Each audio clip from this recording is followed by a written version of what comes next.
think you come in after you may have been here with it.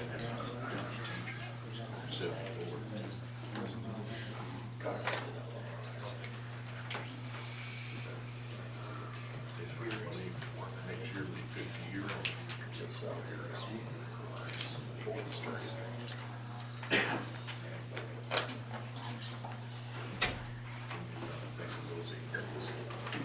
Please stand for the Pledge of Allegiance. I pledge allegiance to the flag of the United States of America and to the republic for which it stands, one nation, under God, indivisible, with liberty and justice for all.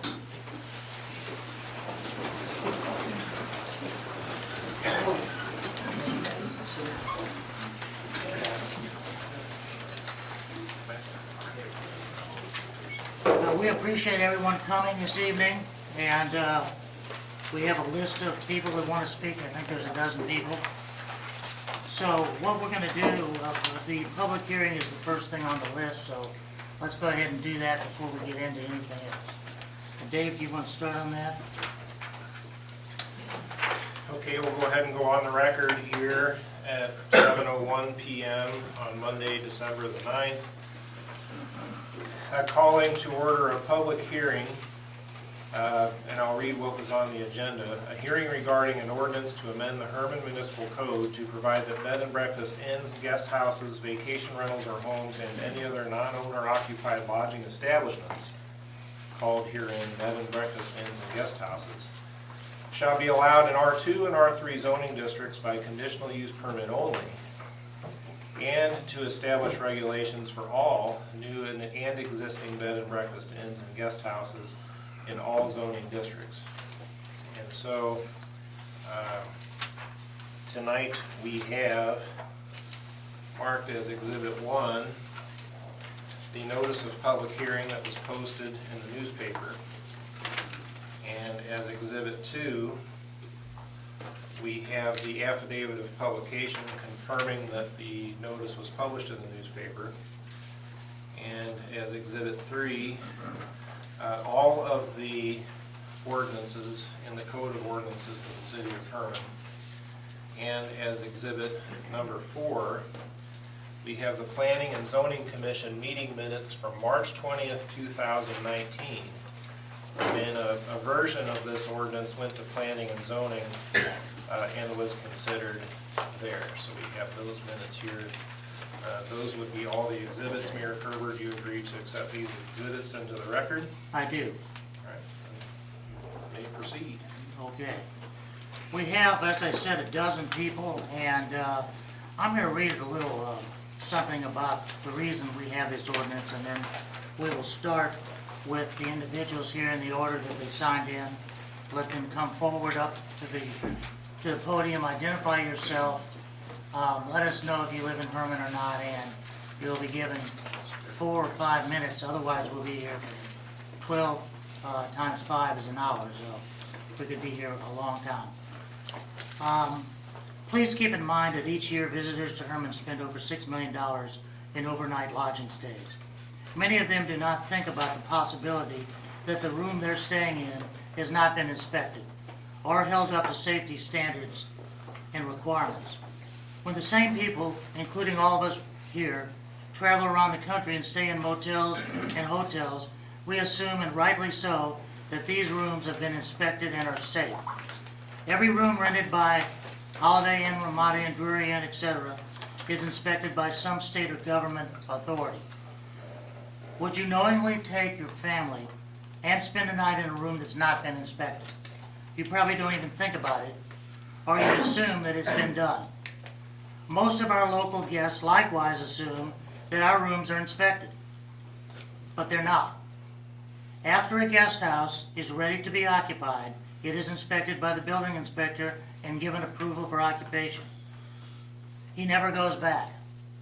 So if the guest house remains in business for 10 years, no one from Herman, City of Herman, or any government official of the city has been back to see what the condition of the lodging establishment is.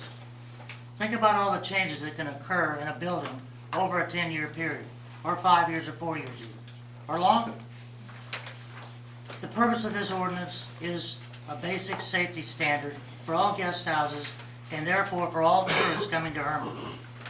Tourism as measured by lodging rentals has grown again this year for the 7th or 8th year in a row. We have spent more money in promoting Herman as a tourist destination and have established the best staffed tourism commission and tourism director to direct this effort that we have ever had. A serious event such as a fire, improving safety standards for overnight rentals will not reduce tourism, but will increase it. A serious event such as a fire with fatalities will set tourism back many years, especially if the word gets out that Herman had no ordinances, no inspections, and did not require insurance. We cannot take this risk. Why didn't we include bed and breakfast? Because these are owner-occupied premises. We assume that the owner takes responsibility for the safety of his or her home and is there when it's rented and is really the best inspector we could probably ever have. Long-term rentals is a completely other case. We don't address that. That's something possibly in the future, but right now we're taking small steps. Okay, that's the reason that we're here, and we're going to start, as I said, let's try to keep it to 4 minutes or so, 5 if you have to. But if we have people saying the same thing over again, then we'll have to limit it even more because we just don't have an hour or two to spend. The number one on the first person assigned is Rose Beltran. Is Rose here? Yep. Okay, could you come forward and state your name and your address and tell us what you want to tell us? I'm Rose Beltran. I own Ash Creek Guest House at 508 Market Street. I also own Hillside Cottage and Cork House on West 5th Street. And my biggest concern about this is the fees that we are having to pay. I'm concerned why the restaurants don't have inspections, why the antique shops don't have inspections as well. Why is it only guest houses? Also, the square footage requirements. These are old homes. I own 3 of them, and they're small rooms. And having 99 square feet with only 1 person in it I think that's ridiculous. The other one is the insurance requirement. I have a business, yes I do, and I am incorporated, but there are endorsements you can get on a regular homeowner's policy that will cover Airbnb and short-term rentals. And you don't have to have an actual business liability policy. And then my last concern was the CO detectors. In your ordinance as it's written says they have to be in the hallway on the first floor. I don't have a hallway, so I'm just not sure where I would put a CO. It's in my kitchen right now, but I don't have a hallway. So Okay. Those are my concerns. Okay, thank you. We appreciate it very much. Did you get all those? Yeah. Okay, thank you, Rose. Kevin Sanderman. I think it's worth more than 4 or 5 minutes of everybody's time here tonight. When you have a $6 to an $8 million business, it's our biggest business in this town. I don't think too many of them are bigger than that. As a group, thank you guys. We're doing the hard work getting people to come to this town, and we're taking care of them. Better than a bed and breakfast with an innkeeper in them. So they should all be included in this, if it's truly about safety. Okay, I own a few bed and breakfasts in town. I don't know who wrote this. I have no idea. But there's a lot of things you guys didn't consider. If I sleep 10 people or 8 people because I got 4 beds or 5, if you limit me to 6 beds, if you limit me to 6 people, that's 4 people ain't gonna come to Herman. They're not gonna stay in your bed and breakfast and their girlfriends stay over here. This potentially will cost Herman millions of dollars in property values, because I don't know if anybody in here is not a homeowner, but we've increased your value of your property by a lot. I was at a bank today, I was with an appraiser today. We're not gonna get the money to borrow if our values of our properties go down. You guys gotta consider this. This is crazy. If we lose these people, every person that comes to Herman These are not my numbers. My numbers were a lot lower. My numbers were $125 a person. I went around today and measured a lot of houses. The Herman Motel cannot operate under your guys' agreement. It's terrible, okay? Went and measured some houses, talked to some people and did some number crunching, and I said $125 a person that stays here, whether they stay in a group of 6, 8, or 10, or even 12, are gonna spend $1,000. That's wrong. I got with the tourist division of the state of Missouri and their numbers. A person that comes here to visit will spend $250 or more. And you guys want to cut that by 25%. It's asinine. That isn't being pro-tourism. You know, you guys went after Sloan for playing music. You went after me for my trolley. Now you're going after these folks for their hard-earned invested dollars. All we want to do is make a living. And you guys won't let us do it. You guys think you're running our businesses and you're not. Guys, you're just up here to organize things and make sure things go right and help us. We never get a help or a thank you. We put 8 or 9, there's a guy up here, Bittersweet, beautiful home. All the houses around him now are gonna appraise higher. He's starting down here on 4th Street. All of those houses are gonna appraise more. I've done the same thing. You cannot let this happen, okay? You just can't. It's foolish to even think about it. A flashlight in the, whoever came up with that, a flashlight in each bedroom. You know what they're gonna do with them? They're gonna take them home. You guys wanna dish out the flashlights? It's something you guys gotta put on the back burner. Concentrate on safety, fire. We got a fire guy here, we got a police officer here. Focus on safety. That's fire, gas, police problems if we need them. We haven't had any problems in our guest houses. The chief of police said last week he's never been to one, except maybe up on 3rd Street. And maybe this is where all this has started, but it needs to stop. We work our asses off for you guys. We love our town, and you're gonna tear it up if you turn this thing into an ordinance. It's that simple. Bob, you know that. You guys brag on what you've done in the last 3 years. We've been doing this for 10 or more. We finally got here, all of us in this room, and all these people out here that support us. And we've made their town better. You gotta admit it's the prettiest town in Missouri, right? It wouldn't be with 25 dilapidated houses. And I can show you each and every one of them. I pick everybody up from these houses. They're not overcrowded. Maybe 1 or 2 sleeping on the couch.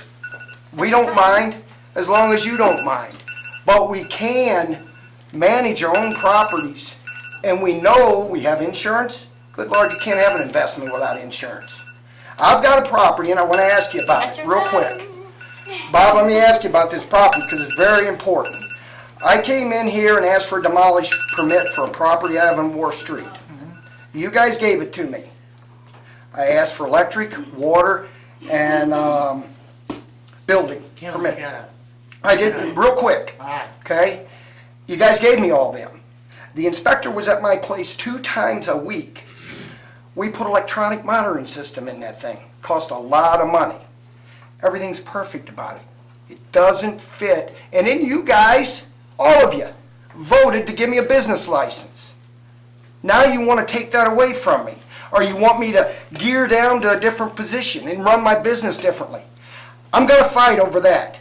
Fellas, Okay. ma'am, I'm going to fight over that one, All right, okay? Kevin. I'm done. But I'm just telling you the truth. That one I'm going to fight over. Okay, I hear you.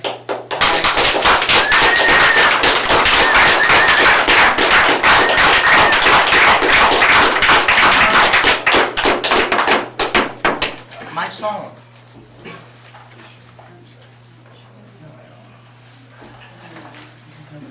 Man, I hate to follow Kevin. But he's the bad guy, I'm the good guy, okay, so. All right. And I don't have a dog in this race, I'm not a lodging owner, but I live and work down on 1st Street. And it does concern me because from a retail perspective, and I've been in business here in Herman for 9 years, I've been in the retail business for 55 years. And I know that one of the reasons people come to Herman is because of our wines, our beers, our sausage, our chocolates, our coffees, and everything else. But what they come for is the experience. And they want to experience Herman. And when they come to Herman, they want to experience Herman together. They want to eat together, they want to drink together, and they want to sleep together. And I think when you start moving people around, they're not going to get what they came here for. So therefore, there's no reason for them to come back. They will not come back. They will find somewhere else where somewhere they'll get 12 people in a room and they'll have a good time because there's competition out there for those people. The tourism industry is running at an all-time high. I know the city numbers, sales tax numbers, all that has to be up. And it's because people are doing great things. And they're making it happen and they're making it work. Now, I understand there's got to be a safety issue here, and it is a safety issue. The top safety people we have in this town are the chief of police. If you're going to create a safety board, number one, the chief of police needs to head it. Number two, the fire chief needs to be headed on it, or somebody from the fire department. Those are our top safety people. And no disrespect, but none of you are safety people, except maybe Bruce. That's not your area of expertise, and maybe Jim, some experience, all right? But that's not your area of expertise. You have people in town who have that expertise on staff, already being paid. Use them. Those two people on board get 3 other people who have no dog in the race, like a trucking company owner or an industrial owner, and then 2 lodging people. So you had a board of 7 people or 5 people or whatever. If there's a problem, bring it to the board and let them handle it. If there is a problem, you're going to go to the chief of police most likely anyways, or you're going to go to the fire department anyways, so take it to them, let them handle it. If you handle it, I don't think you're going to get happy results. You're going to get unhappy results, and you're going to have more litigation. You're going to have more lawsuits that you're going to lose. We don't need that. You don't need that. Herman doesn't need that. It's more money. You're going to, loss of revenue. That's all I got. Thank you. Thank you.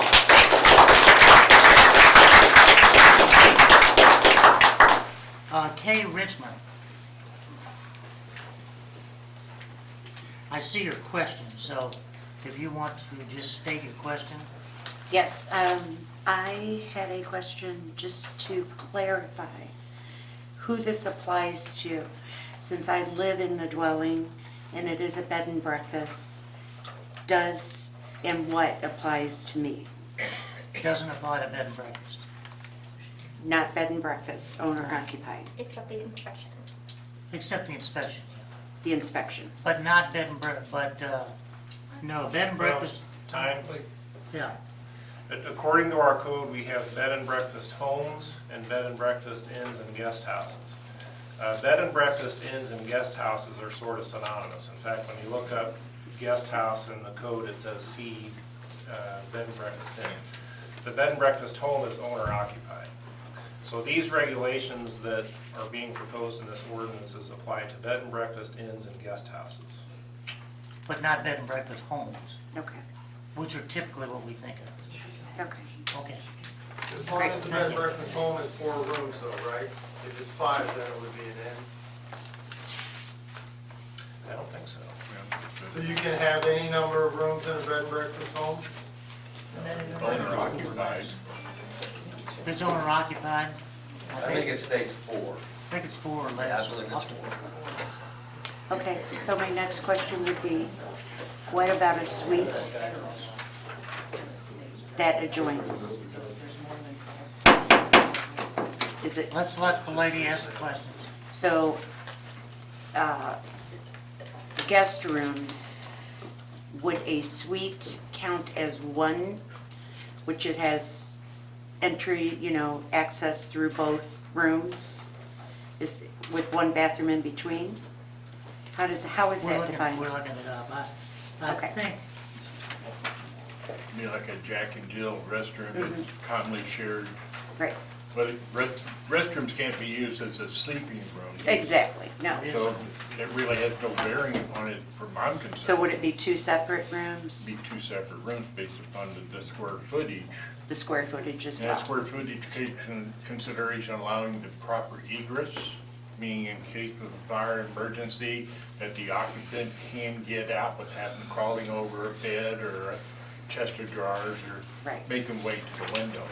Right, So if you have 2 rooms there, 12 by 12, that's 144 square feet, 50 per, that means you could have 4 people, 2 in each, to allow appropriate egress in case of emergency. okay, awesome, thank you.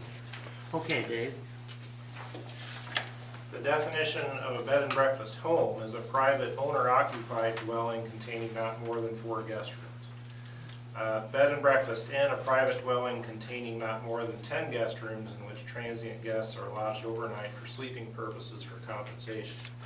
And a guest house is C bed and breakfast inn. Do we have any owner-occupied dwellings used as bed and breakfasts that have more than 4 guest rooms? You do? How many guest rooms do you have? So I would have 5. My advice to the city would be that these regulations do not apply to you. They are meant to apply to non-owner occupied guest houses and bed and breakfast inns. Okay, Thank you. thank you. So I have that same question. Okay. We're gonna take these in order. So that would apply Scott, for me as excuse well? me, Scott and Jill Engelhoff.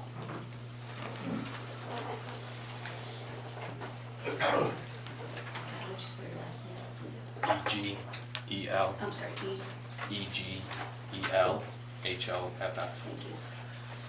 So, yeah, I had a couple, just a general thing on the building requirements per code and whatnot. I'm sure you'll address that as we go. I agree with Kevin wholeheartedly, so I'm not going to waste a bunch of time there. As far as my one general comment is, I believe all the guest houses, all together, we ought to be regulated all together. I don't know how you can separate us all, so that's concerning to me. And then another, general comment, I started coming about 12 years ago. What worries me is if we take away, we bought a home on 6th Street, I'm on 6th Street, that didn't even have air conditioning or heat on the 2nd floor, and they were raising 2 kids in that home. I don't know about anybody here, but I wouldn't put my dog on the 2nd floor, and let alone raising home. So we took a home that basically was not going to be occupied under any condition I'd put my kids in. And we put, with local businesses here, Steve moved everything from St. Louis to Herman, all my insurance. I use a local person to buy my home. I use local people to put my AC and all that. So we've got people that are investing in Herman, investing homes that really, in my opinion, are not livable, right? And turning into livable homes. So I just really want the Board of Aldermen to be thinking about over-regulations, and if we are over-regulating, we are going to take people that will invest in homes and make them better. And I'm also worried about separating this one from that one, from this one from that one. We need to really take our time and see the guidelines that it's all together and looked at as far as safety needs to be across the board, not with just this one or that one. And so that's really all I have to say. I just want to make sure that that's thought of as Thank we're you. moving forward. Thank you.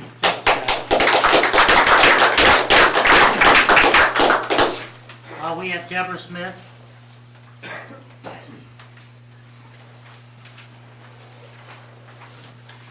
Deborah Smith, I live on 810 High Street here in town. Unfortunately, I have a different perspective on this as a homeowner. My husband and I have lived in our home for 40 years. And during that time, we've invested in many improvements to our home, and we strive to maintain our property well, and we take great pride in our home. Beginning in 2012, we expressed to the Board of Aldermen our concerns over a proposed owner unoccupied guest house across the street from our home. And despite our concerns, a conditional use permit was issued only after many assurances from the owners that they were going to restrict noise by not having outdoor furniture, that they would carefully monitor the property, and none of this happened. 3 sets of patio furniture, a fire pit, and an outdoor bar were placed outside of the house, and absolutely no monitoring or supervision occurred. The house became a destination for bachelorette parties with as many as 12 young women staying there at a time. These were not visitors that came here to experience the history and culture of our town. They were here to get drunk and party, and anyone who has encountered most of these groups can attest to this. In addition to the excessive noise, I witnessed guests urinating and vomiting, all in full view of our deck. We even planted a $500 evergreen tree in an attempt to block the view, but it does not suffice. I can still have a clear view from my kitchen window. I am not opposed to tourism. I have recently volunteered much of my time recruiting designers for the tablescape display at the Rotunda, baking bread for the German school bake sale, all to benefit local organizations. We recognize the value of tourism to our community. However, I am opposed to owner unoccupied guest houses that infringe upon my ability to enjoy my own home and property. Our home is our investment. We built our home in a residential area, which is zoned as such, with the expectation that we would not be living next to a guest house operated by an owner who does not live on the premises and does not monitor the behavior of the people who rent the house. We live in Herman 365 days a year, buy our groceries, cars, appliances, mattresses, and furniture locally. We patronize local businesses, hire local plumbers and electricians, use local contractors for construction, and purchase building materials locally. Our dentist and healthcare providers are in Herman. We support local charities, attend pancake breakfasts, hospital and firehouse fundraisers. We donate to the Boy Scout food drive and food pantry. We support the Crusade Against Cancer. In short, we support our community 365 days a year. As residents and homeowners, we should expect to be able to enjoy our own property. Have we reached a point where we, as citizens of Herman, matter less to our community than tourists or the people who purchase these properties strictly for investment purposes? And I sincerely hope not. That's my Thank you. only comment.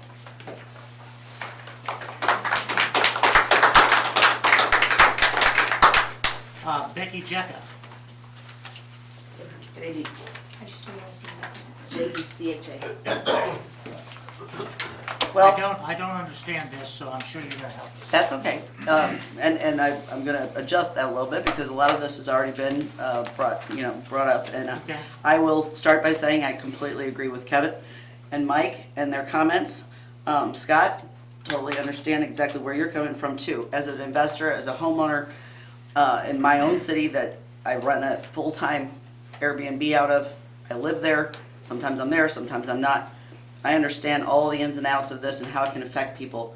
I understand how it affects residents, and as a responsible homeowner, I don't have those issues, but I understand that not everybody is the same, and so I totally respect where you're coming from, Deborah. I think our main concern here is exactly what everybody's talking about, is that safety should be across the board. The comment that an owner who occupies a bed and breakfast is the best inspector that you could possibly have, I don't agree with that, not at all.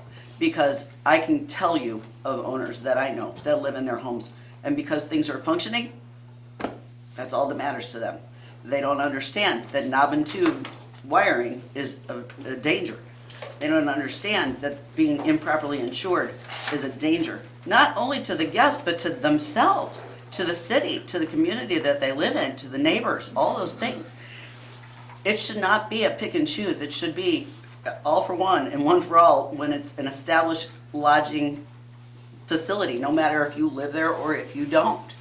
And if you live there full-time or if you don't. I have another issue with the conditional use permit. I don't understand this timeline, and I wrote that down on my card, that the 6-month window, and it may not be a huge relevant thing right now, but you know, if a house goes up for sale and it's been used as such a lodging establishment, and it sits on the market for 6 months, or maybe somebody is ill and they can't run their establishment and they finally decide they have to let it go. Why do we have to have 6 months? Why can't it just be that that new person can apply for that permit? Doesn't mean that they will get it or that they won't get it, but why couldn't they just do that? No matter if it's 6 months and a day or, 8 months. I mean, I don't know. I'm trying to learn where that came from. What is that 6 month? If somebody could help me understand, why is that a window of time that's relevant here? And basically, that's it. Safety is huge to me. I respect this town. I love this town. I'm new to this town, but I'm not new to this. I've been through this with Cottleville, St. Charles, and Baldwin, and have been a part of buying and using property for investment purposes and helping write the ordinances, and I understand it, but I think that it would be really great if we could just slow down and take our time and really think through some of these things. Thank you, Becky.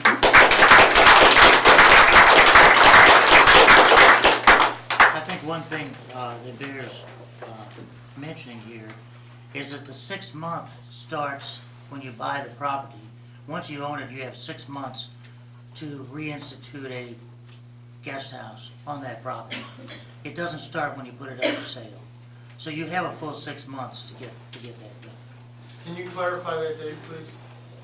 We will- It would be from the time we're it gonna- ceases operation. wouldn't it? We're gonna be covering that. Well, that's important. Could you please Yes. clarify that? We're gonna cover that.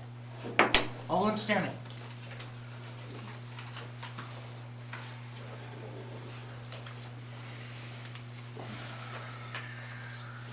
Olin Stimmy. Never saw that. I gotta be, I gotta Okay. be there early. Linda and I moved to Herman January 30th, 1982.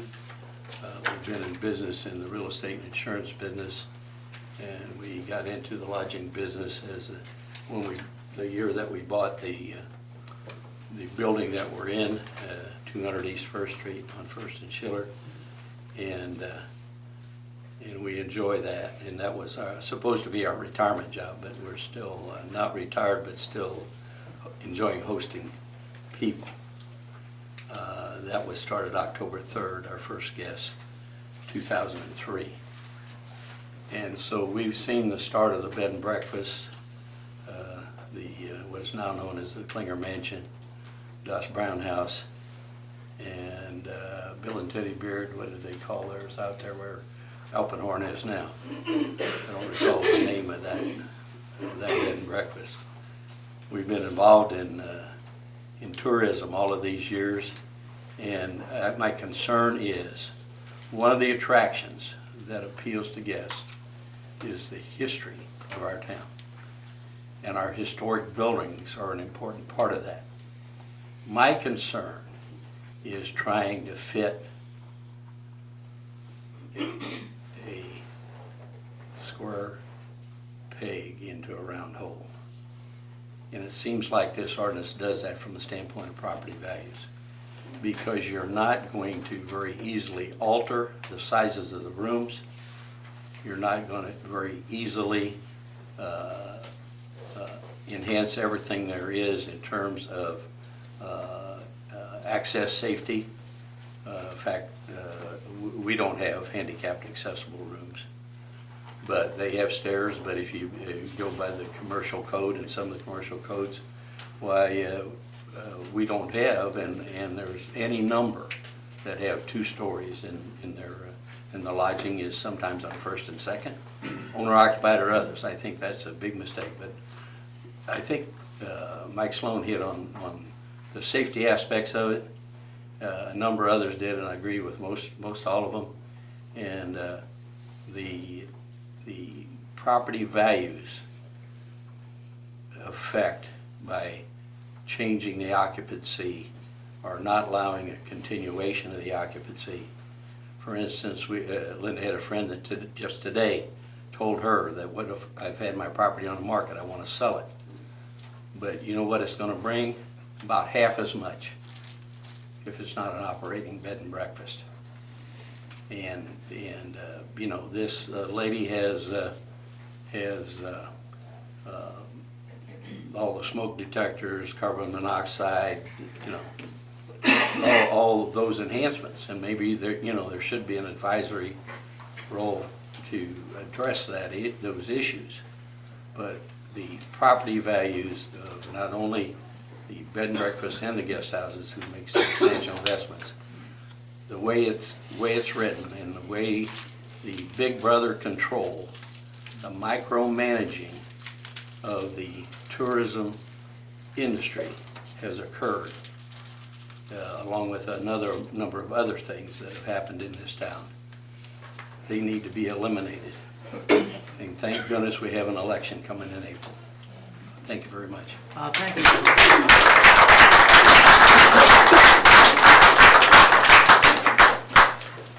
Steve Granman?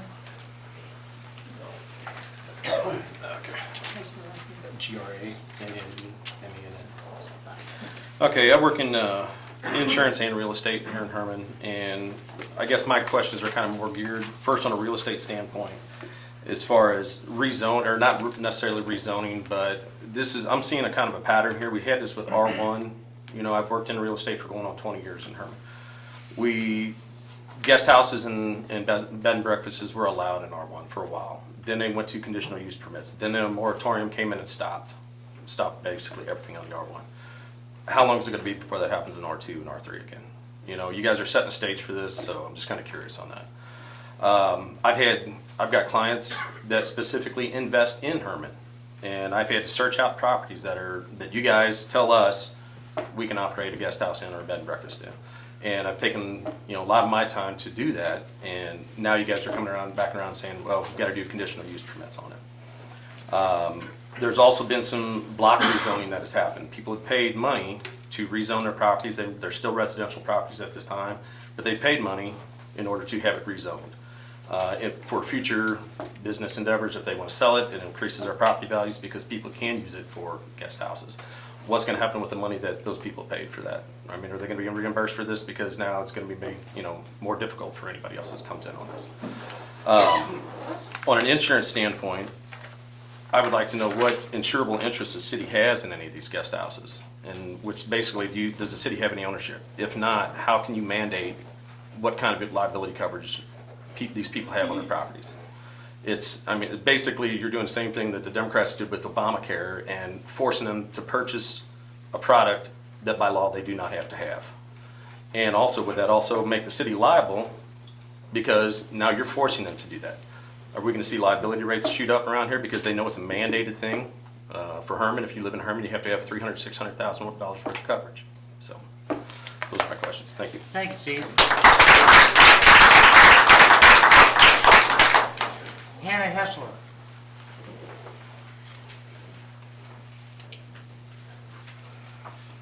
Hi, my name's Hannah. I own the Vinchester on 3rd Street. I agree with what everyone has said here tonight, including Deborah. My heart goes out to you because I know as a homeowner that would not be fun to deal with.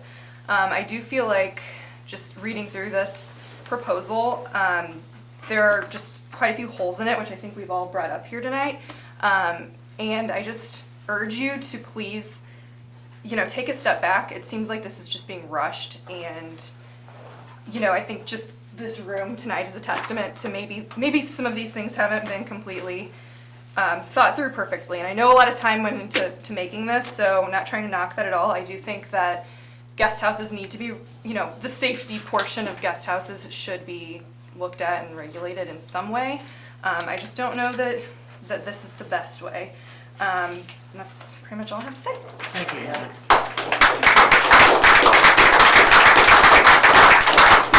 Okay, Ed Schmelz. SCHMELZ. Hi, my name is Ed Schmelz. I'm from Union. I'm going to try to talk fast since I only have 5 minutes. Try to keep up. I only have 5 minutes. I would like to start with that. I'm not trying to be rude here or anything, but in one sentence to say that we're a $6 million a year industry, but we don't want to waste any more time than an hour is ludicrous. I mean, we're not worth more than an hour of your guys' time, and we're bringing $6 million a year. I don't know if there's some kind of sporting event on at 8:30 or I don't get it, but to me, to say we don't want to be here more than an hour is crazy. I've never heard any city hall say that in my entire life. I'm sorry. This just blows my mind a little bit. Just a couple of my things. The flashlight in every room. I'm gonna agree with him. They're gonna get taken. I don't know what we need those for. An exit sign over every exit door. If it's not lit, what does it do? If it's not lit exit sign, if you're not gonna be able to see that sign, you can't see the door. If you're gonna be able to see one, you can see the other. Carbon monoxide detectors in all the hallways. If you don't have a gas appliance or a garage, you don't need a carbon monoxide detector. Just minor things. As far as the 5-bedroom, anything over a 5-bedroom having to have a state inspection? I mean, I think if that's going to be mandated for guest houses, that should be mandated citywide. I mean, if we have a 5-bedroom guest house with somebody who's living in, why are our guests more important than your citizens? You know, how come we're not mandating them? I mean, I don't understand that at all. Why doesn't the state inspect a 5-bedroom house where a family is living in? You know, I mean, a single-family guest house. I get the hotel and motel is a little bit different, but if we have a, you know, single-family house with 5 bedrooms, I don't understand why we're not doing that citywide. And I guess the last issue is, you know, the safety issues. I get safety, you know, 100%. I'm all for it. I mean, safety is 100%, but I do go to several city meetings, and I feel like a lot of municipalities use the safety issue as a cop-out. I would love to hear some statistics, if you guys could give us some feedback on how many injuries, deaths, or anything we've had in guest houses. I would love to hear that feedback, why we're implementing all these safety issues now, that are now an issue that weren't an issue before. So, thank you.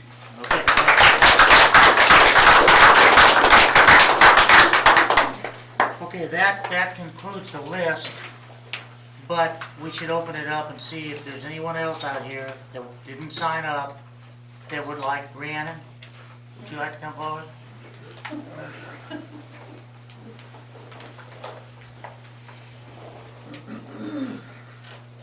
I'm Rhiannon Hetzel. I own the historic Iron Horse Inn. You spell your name for me, please. Hetzell. I have been operating my business. December 18 will be my 13-year anniversary of operating it. Every penny I've earned thus far, I've gone back into maintaining the home and the bed and breakfast. I fall in that category of 4 rooms or less, owner occupied. One thing I will say about owner occupied is that you are there at most of the time. In my case, I'd say 99% of the time, I'm on the premise. If I'm in the yard raking leaves and one of my smoke detectors gets a bad battery and it starts beeping, that occasional annoying beep, I can hear it outside my house when I'm raking leaves. I go in, I change the battery, see what's going on. I'm nearby to see if there are problems. And of course, I'm also wise enough to know that that being my investment, I need to have fire extinguishers and I need to have a good liability and fire and hazard insurance policy. Frankly, I think $600,000 is a very lax limit. Most people would say $1 million would be what you'd need in today's economy with hospital costs and stuff in case there's a problem in your home that causes injury to a guest. So I feel overall that the ordinances are not out of line. I don't believe they're out above board. I know that the committee, Councilman Susan Langer, and her committee has spent over 7 months or a good portion of this year researching what other towns are doing. So we're not out of line with other small towns and other tourist towns. I commend her on her hard work. I know she's also consulted with, as they were recommending, with the building department, planning and zoning, Lee Regal, and other specialists that you do have on at your pay and behest to come up with these conditions. I think a lot of thought and time has been put into it. I know the council members here, Mayor Korber and all the aldermen, spent 2.5 hours at their last meeting in a very intensive workshop as they went over every line of this, line by line, and keeping in mind input that they've already received from the Lodging Council and elsewhere. So I think it's been well thought out. I don't think anybody can call this fast-paced. Taking a year to come up with the ordinance practically is not fast-paced. At some point it has to be put into enforcement so that it can be applied. And I think it's unrealistic to think that we can have a city without concerns for noise violations, occupancy levels, safety issues for the guests that come here. Yes, the people want to come here and have a good time. Yes, they want to be with their group, but they also want to go home safely and without injury.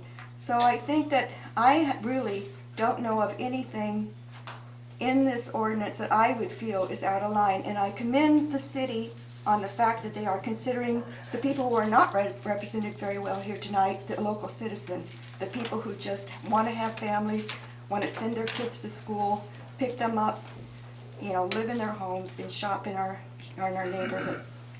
These people, we need to respect their livelihood in the city as well, and their ability to find housing that they can afford to rent. If we continue to allow out-of-town investors buy up every single house that's here in town, try to run it as a B&B, fail, some of them it doesn't matter whether they fail or succeed. If they fail, it's just a write-off against other investments. But we can't let that blind our vision for the people who come here just to raise families and have a home here. And I thank you for your efforts. Thank you, Rihanna. Appreciate it very much. Is there anyone else that wants to speak? Tom? I just had a couple things. Durham. Yeah. Right.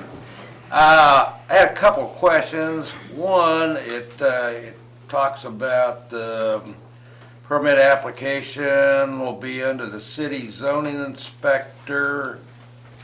I'm confused. Is that the enforcement officer? Is that Lee Riegel? Who is that? You want to answer? The city's zoning inspector is its city administrator, so right now it would be Mark. Okay. We have an ordinance enforcement officer who a couple meetings ago was appointed deputy zoning inspector, kind of under Mark.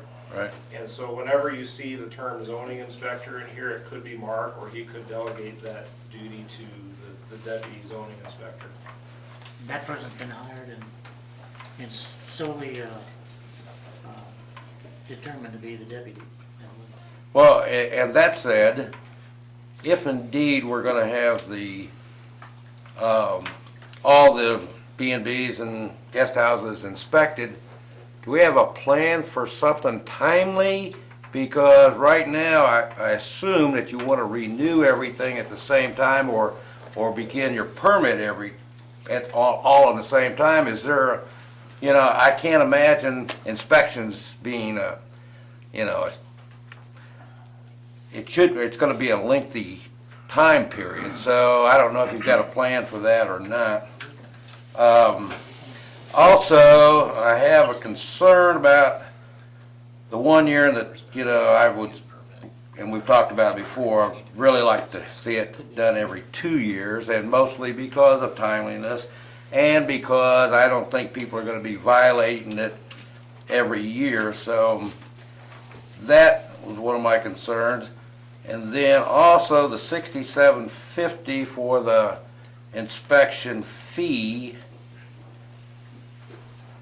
The city is already, I guess, budgeted for salaries for either the city administrator or the zoning inspectors. And so then that $67.50 would be just a revenue generator, and not to offset the cost of those inspectors, okay? Now, I understand, cost involved and time taken out, and so I would either suggest you move that to every 2 years, that fee, or do without it at all. The state that you're requiring inspections, the state inspector doesn't charge anything to inspect the buildings, okay? So there's no fee from the state, but the city's asking the B&Bs to pay $67.50, okay? And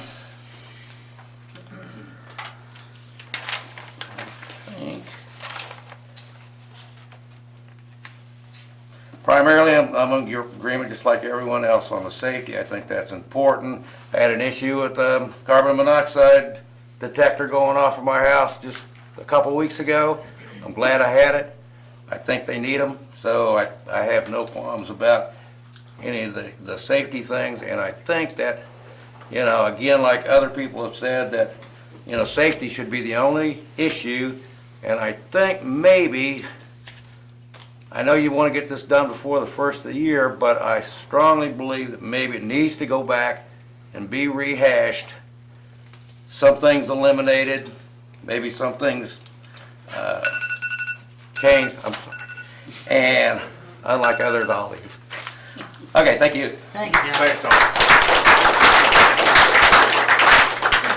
Is there anybody else? Well, no, wait. Okay, 1 minute. Well, you've had your chance. I use all 5, I guess. Yeah, well, we have, anybody else? Okay. All right. That concludes the participation from the folks in attendance. That gives us a chance to answer some of these questions. And I can start with saying, Tom, we've made an adjustment on the amount of time. I think the first goes through February, and some of them go through, I forgot the schedule, but we have extended the time to get the first one started because we are near the end of the year, and the inspector, which is Anita, will need some time to get started and so forth. So that's been done. Will the permit still be, the license still be due on the 1st, or? Well, your license is being extended, Okay. so that you're not gonna be penalized. Well, let's start. Dave, do you have any comments on anything that was said? Well, yeah, I mean, there's been a lot of good points made here tonight. Some of the stuff I've wondered about. Dave, is there a state law that requires them to have insurance on these houses? I mean, I think they'd be absolutely crazy not to, but I mean, is there any law that requires them to have insurance on these guest houses?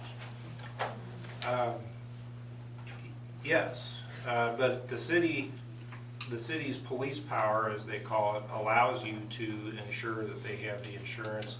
I don't see the increased liability issue for the city that was mentioned, but you know, you have the authority, if you want to confirm that these people have liability insurance. But the state law does require it. I don't know, I'd have to check. Dave, I think that Susan found that, I think, in looking at all the other cities and so forth, and that the amount stated is a minimum amount of insurance. I am interested in riders, the possibility of a rider. Well, that was stated here tonight, you know, we were Right. talking about Right. basically another policy that they said you can get a rider to your homeowner's insurance that will cover this. Yeah, I'm not sure, but we have to find out. Yeah, I'm gonna say, you Is that have an right? insurance man here. It depends. So I've got one carrier that will do that. I've got numerous carriers that will not. So you're gonna be limited on what you can do. You know, Like I depends on said, what insurance carrier you go with. I've got one that will do it and that will carry it off of as a secondary home. And you can do incidental business on there or incidental guest house. Okay. But there's a lot of If that- people. I mean, if it'll do it, I see no Is that, reason that yeah, would not is be it accepted. cost effective, and does it cover, we're not interested in co-insurance, we're taking that out. So that's not in this. But does it cover the same as a policy, business policy on this particular property for liability? Yeah, it's covered as Okay, incidental business, so yeah. But like I said, you're very limited on which carrier you can use. You know, a lot of the big ones nationwide, things of that nature, they won't do they it. won't do it. So, no. Travelers does it, and it's half the price of business liability. Travelers does it, is that What your? is her name again? No, I I- can't remember. That's who my policy It's is Rose with. Belcher. I've got it with auto. Rose? Okay, all right. Go ahead, Dave. Well, I'm not sure how the flashlights got left in there. I thought we had discussed taking that out. It needs to come out. Everybody has a cell phone with a light on. Before, it said working flashlights, and we discussed taking working out, but leaving Seems to me like that would have went together, but okay. Let's see here. The safety deal, actually, I tend to agree with them, that even the owner-occupied B&Bs probably ought to be held to the same safety standards as the rest of them. I don't want to put any undue burden on anybody, but I've looked into this. Smoke detectors are cheap. It's one of the cheapest insurance policies you can get. You can buy 2 for $10 at Menards. Fire extinguishers, you can buy them anywhere from $8 to $20, depending if you want a refillable or disposable. There again, it's not a big expense.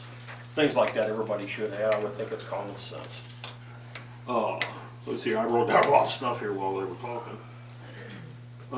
the deal with the 6-month deal. Now, maybe I'm wrong on this, but if you're wanting to sell a guest house, if you keep the license up, I don't see that it makes any difference if people are going in and out of that or not.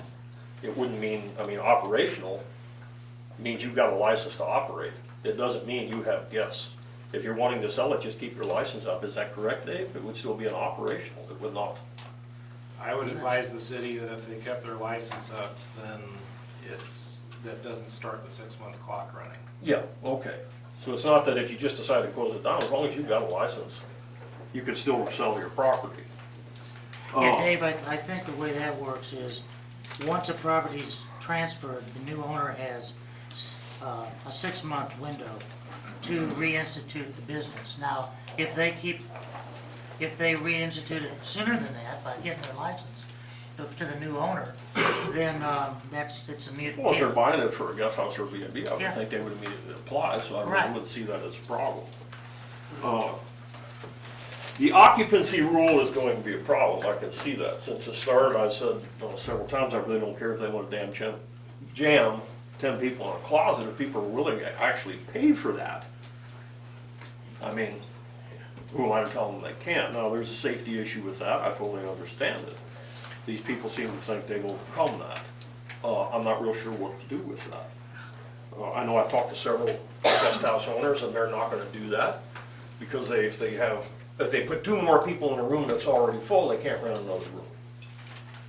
So, I mean. And also, there's been a suggestion by someone that I think is knowledgeable, that the simple way would be to take the number of beds and multiply them by 2. And that would give you everything you need to know. Whether or not, I explained that there are people that think the number should be 3. And probably somebody that thinks it should be 4 or 2.5. So we end up with that. But the concept, I think, is that there should be some maximum occupancy for the building. I'm not sure it's important by the room, although we have people that rent guest houses by the room. So how many people can they put in there? Well, it's a rough formula. It's very difficult. Olin made a very good point, these older houses, some of these small rooms, I mean, they're just not gonna fit. Right. I mean, they're not gonna fit in anything. Now, I know a lot of safety rules, even handicap standards are waived for historic houses, because they just simply cannot come in that way. And I don't know, if we get into that, we're gonna end up with a whole lot more regulation than what we really need to have. Well, I think that's the sticking point, is how many people can you put in a whole house? And I think Dave came up with the idea that we measure the rooms and add them together, and that's a total number that's in the house, and we divide that by a number like 50 or whatever. That's how many people can be in the whole house, and how the landlord sees fit to distribute those people is up to the landlord. That's an idea we should consider. As much as, I mean, a lot of hard work has went into this, and I appreciate everything everybody did, everybody that came here tonight, everybody that put their input in on it. But I just don't think we're gonna be able to vote on this tonight, guys. It's imperfect. Okay. We need to do better. Okay. I want it done too, but I just don't think this is gonna work. Okay.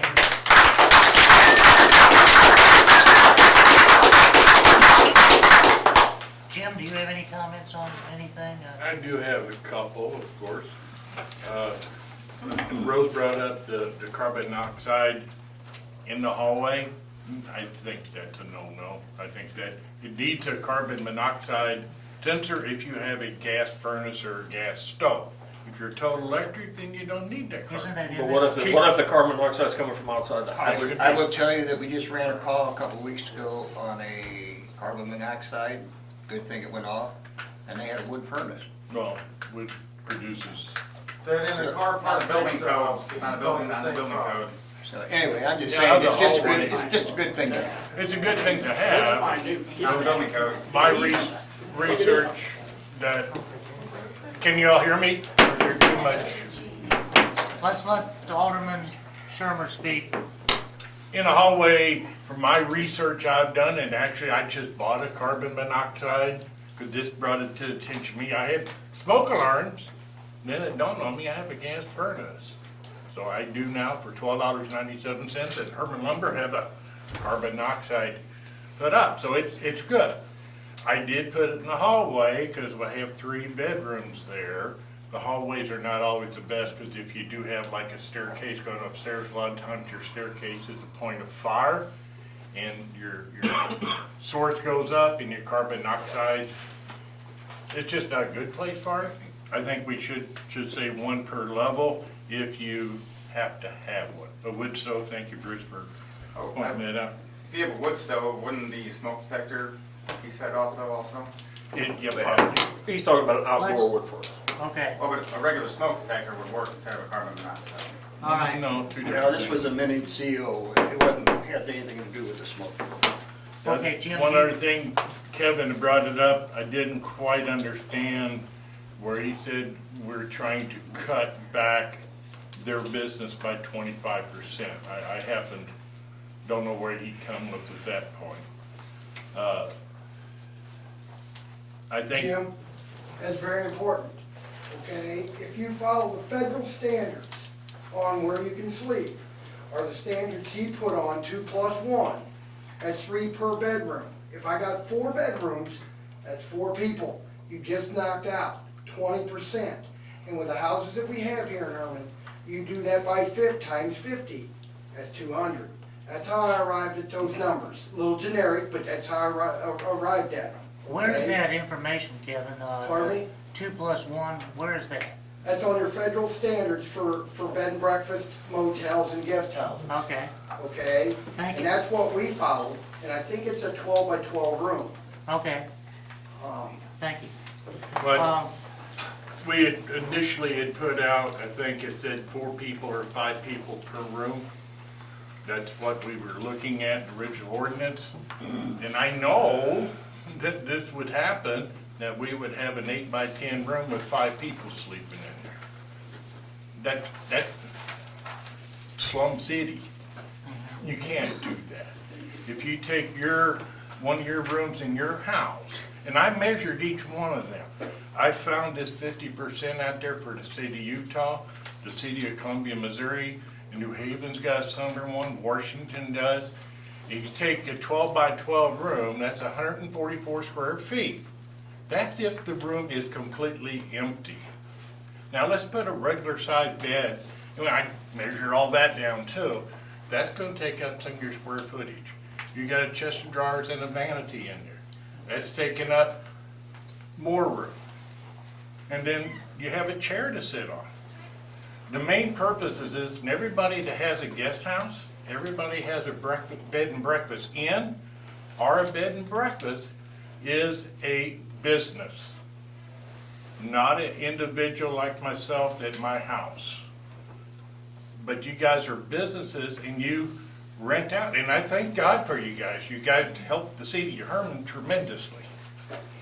But as a business, you have to protect your business, which is those people that stay there.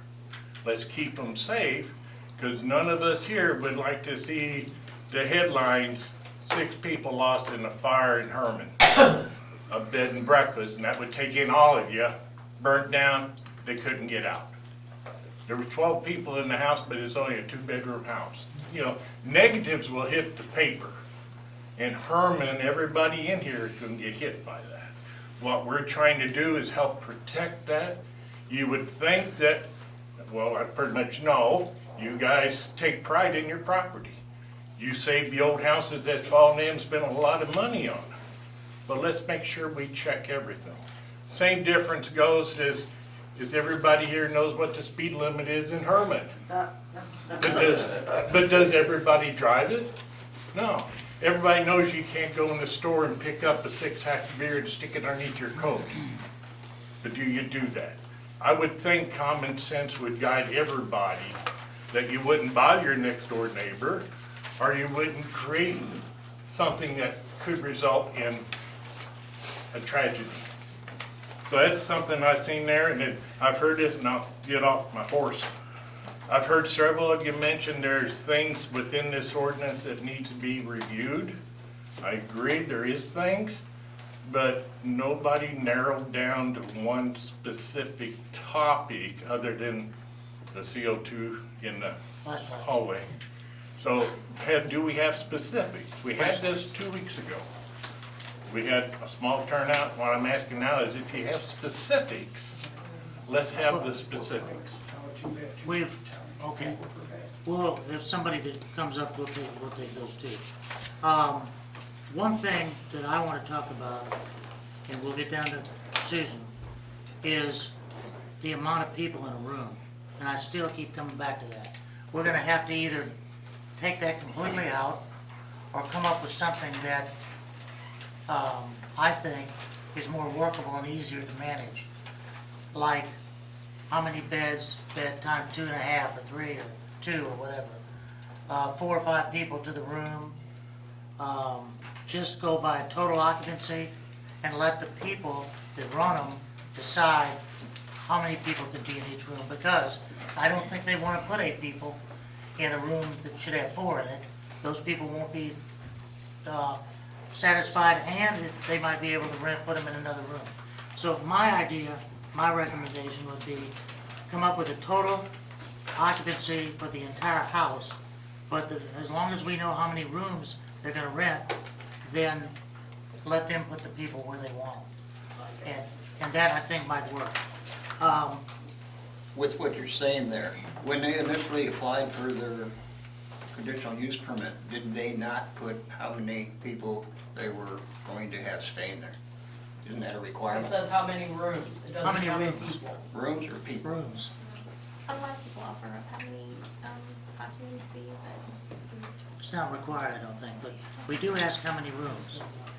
I thought it was how many people. Well, we'll check on that. I was gonna say, I don't think if so. that's a fact, that solves your problem. This is the rule that you're supposed to go by when they Right. fill out that application. I agree. And that was, let's go down to Susan, and then we'll come back to Bruce and so forth. Susan, do you have any items you want to address? Well, I want to say that I think no matter what we do on occupancy, somebody's not going to be happy because everybody has different occupancy rates and beliefs. So I think no matter what we pick there, somebody's not going to be happy. The people that are here are obviously people that care, and that's what we want, but there are some people that don't care. And that's part of where this stems from too, is safety. The only thing I'm thinking about is the inspections. Maybe they should be every other year instead of every year. Because I believe that's how the state does it, it's every other year. No, it's every year. I called twice on it. They require, I don't know what they do for restaurants, but for lodging, it's every year. Annual inspections.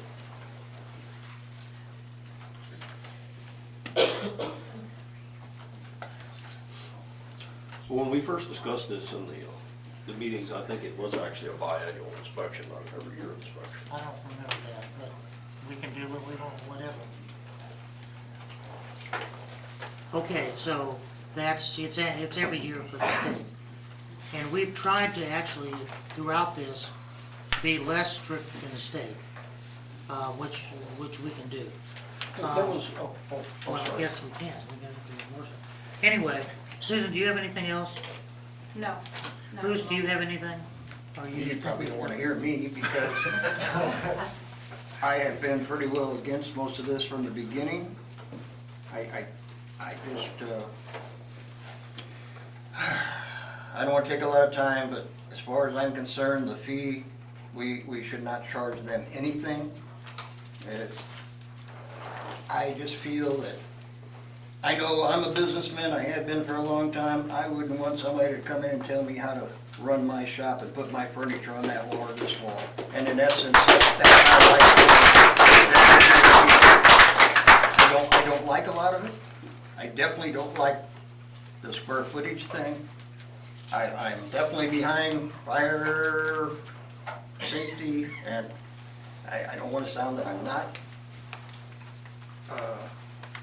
in favor of safety. I am, but I just think it's just, this is one of our biggest income producers for the city, and now we're gonna put a claw on it and possibly hurt that down the road. Maybe it won't, but I really think it will. Talking to one of the owners by this square footage thing, he's got several buildings and he would lose many, many beds by this requirement. Well, if he loses, let's say, 25% of his sleeping, how much money is that in our tax revenue? I mean, it's just, you know, and you just made a comment, answered a letter to somebody, you sent us a copy of how much money we're making and how much it's increased, and now we're doing something that, in my opinion, is gonna hurt that and decrease it. And I'm just not in favor of most of it. As far as I'm concerned, we can throw it away. Well,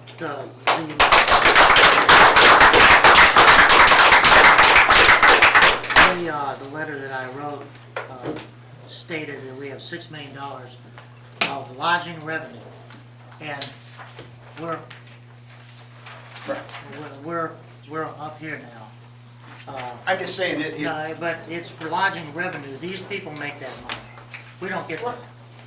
Well, you get the bed tax. Yes, but the bed tax must be spent, okay. Sales tax. We get the sales tax, but the lodging tax has to be spent on lodging improvements. So the 2% that we get right now, no, it's 2 now. It will be 3 next year. Three right now. No, it's 2, I'm sorry. It's 3. No. We pay it every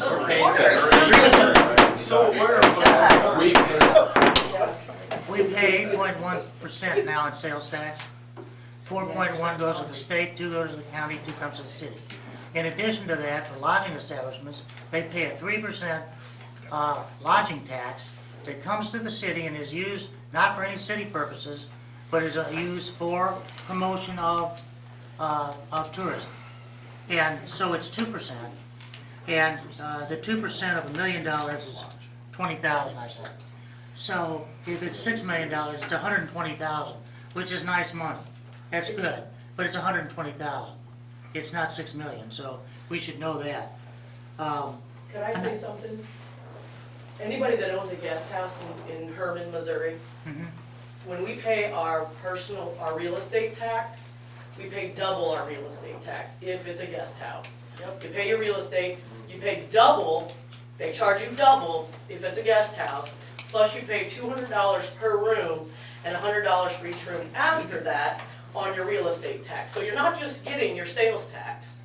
We pay double our real estate. For every house you own, you pay double in real estate tax. Also that comes to our city. Let me also say that our total real estate tax for the year, our receipts, is $150,000. We have the lowest real estate tax of any city within 75 miles of here. But we still pay double. Well, you may, but that's in the $150,000, so. But if they were residential houses, you would not be receiving double. You wouldn't get the other Well, half. we'd have, so you're saying we'd have less than 150,000? Correct, you'd have, every guest house, you'd have half that. That's right, I have not heard this before, but That, I that's just true. went over my taxes because But I didn't let me tell you, understand if you it. lived in Owensville, the property tax would be about 4 times what it is And I'm not here. concerned about Owensville, I live in. Well, I understand your comment, thank you. Yeah. And your name for the record? Thank you. Your name? Dawn Sanderlin. Thank you. Dawn You're welcome. Sanderlin, okay. It seems to me that we have an issue here of safety. It seems like everybody agrees with safety. And safety is, there are, except for a couple of things, which I will say is flashlights. We had talked about rechargeable plug-in flashlights in the wall that could be taken out in emergency and would come on if there was an electric shortage. But what I'm hearing is you don't think flashlights are important because we have cell phones with lights we can use. And the other thing is the chart that shows the occupancy per room. And as I stated, in my humble opinion, we should let the landlords decide how many people can go in each room. But we should have some limit on how many can be in the house. And this chart could be used for the same thing, but there's simple ways to do that too. And one of them would be the number of beds times the number. Another thing would be the total square footage, using the chart, dividing by 50 square feet per person or 70 square feet per person, as some people use. And so I think those are the two main things, and the fees. And the fees are the other thing that, and I'm trying to summarize now. And the fees are the other thing that seems to be controversy. I'm making a note here. Bob, one other thing, I believe the gentleman up front asked about anything over 5 rooms having to have a state inspection. It does.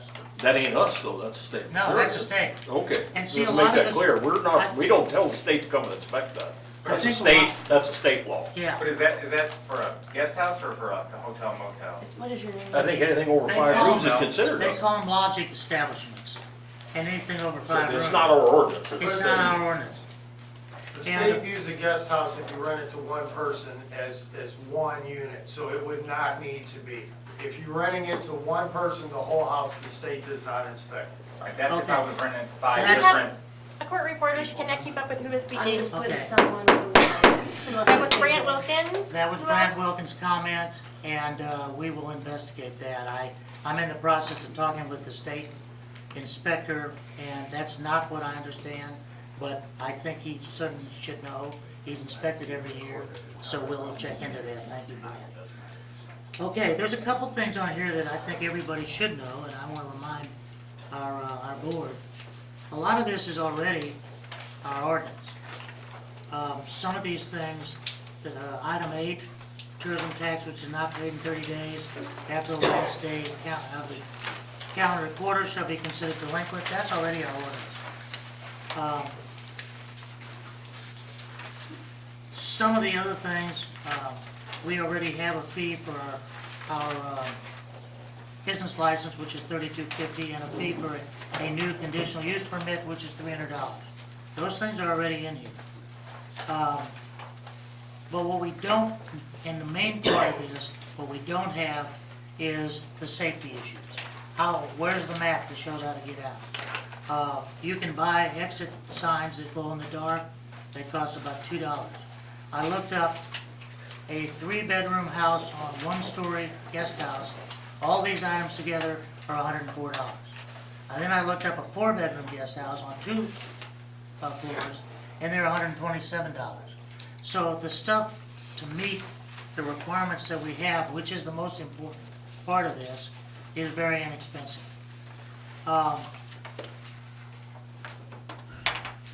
The item C, revocation of permit. That's already in our ordinances, that's not new.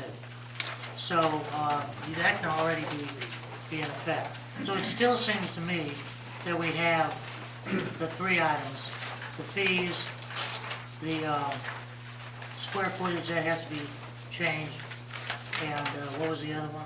Maximum occupancy? Okay. So those are things we need to discuss, and that, I think, should conclude our open session, and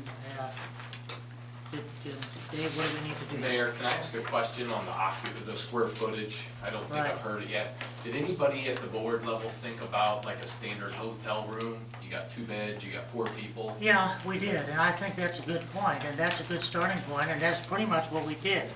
Let me say that, and I think it's been alluded to by some of the people that spoke tonight and others, this has been going on for almost a year.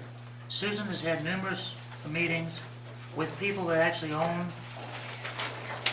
guest houses in the area.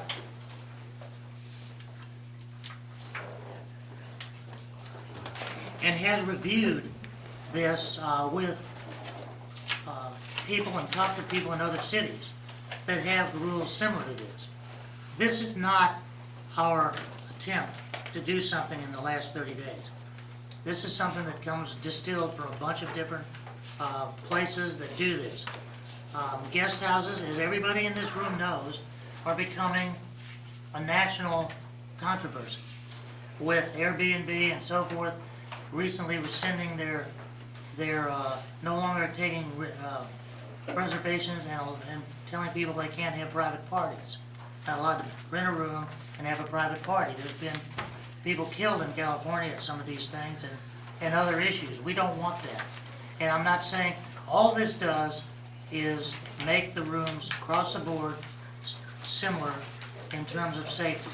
We're not trying to legislate anything else, and I don't think that's the main purpose of this. So, but we did do our homework, we did talk to a lot of people. You'd be hard pressed to find a perfect ordinance anywhere on anything. They're never perfect. So I commend everyone that's worked on this, and I think now we should, we'll stop this hearing, and we'll move on with the rest of our business. Could I ask one question first? Yeah. What was your name again? Greg Liver, Libert. It is a safety question. Number 8 with the 2 egress from the rooms, a door and a window. Somebody mentioned earlier with these all being old houses, is that window, you know, when this passes and the inspector comes, is the inspector gonna say, oh, that window's not gonna count? Or do we have some leeway there? Because these are old historical houses. I think you always have leeway to talk with an inspector, person to person. You know what I'm saying? and explain. Because some of these houses, especially like upstairs, they may not be a big enough window, so you got the stairs coming up. Whoa. I think it's very important that you explain that, well, the window should open. If the It should window's open, but is there gonna be a legal size? No, I don't for see egress? that. That's- Well, a person has to be able to get out. So if it's a porthole this big, that's not really it. Right, no, I mean, you know, but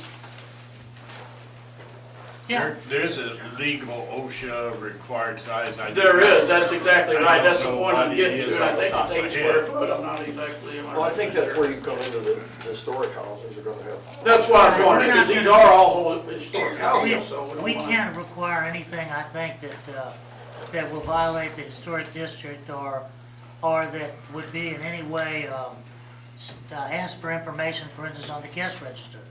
Yeah, we'd like to know who's staying there, but you don't have that information, so we can't ask that. Well, I think some of that verbiage though, as far as you can just saying, well, you gotta have a window on it. It needs to make sure that it's acceptable, you know what I'm saying? It needs to be in there that we know that we're gonna be all right with. Right. That well, window that we have, then all of a sudden you're not gonna come in and say, oh, you can't use this upstairs because you can't get out of that window. Mike, I have one quick question. I mean, give your name. Michael Wayne, I have one quick question about this.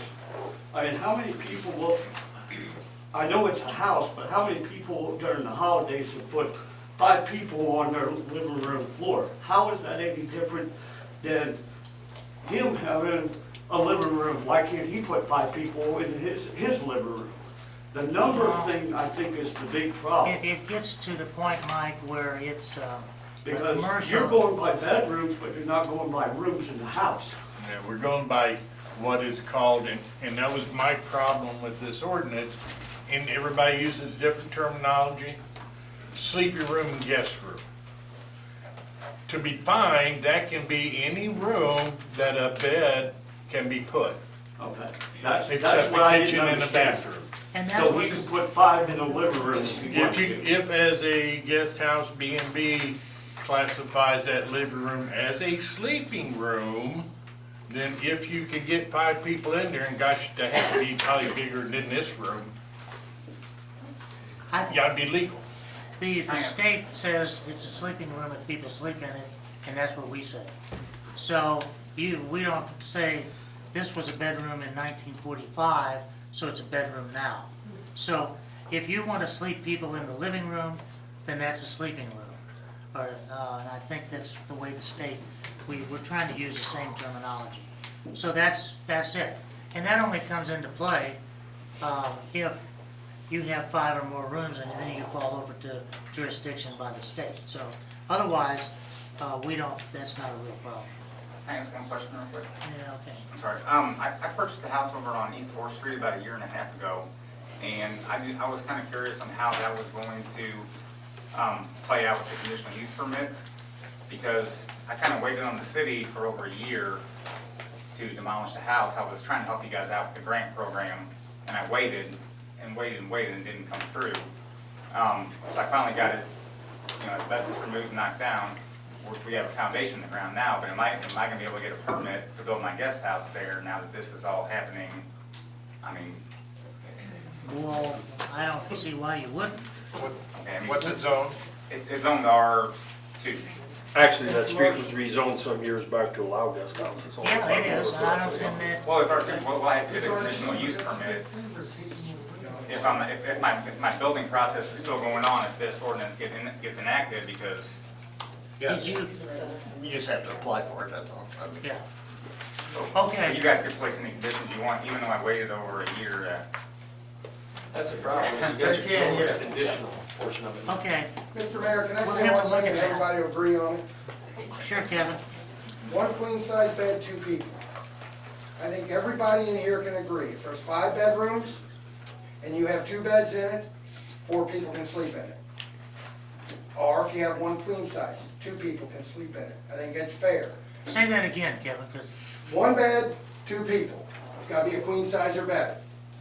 It's fair. Okay, or a king. If there's 2 of them in a hotel situation somebody just asked about, most of them are like that. My rooms are all, I used to call them big until we got to this. But they fit 2 beds, walk around both sides, make the bed, you got an area in the middle. And I'm more welcome to show anybody. But that ought to be the standard you guys ought to try to get to. And I think most of us on that point will be happy. 1 bed, 2 people. Well, 1 bed, 2 people. I like that, Kevin, but you're gonna get back into here, some of these historic houses, you're gonna have a hard time getting the queen size. Then bed, it's so- not safe, Dave.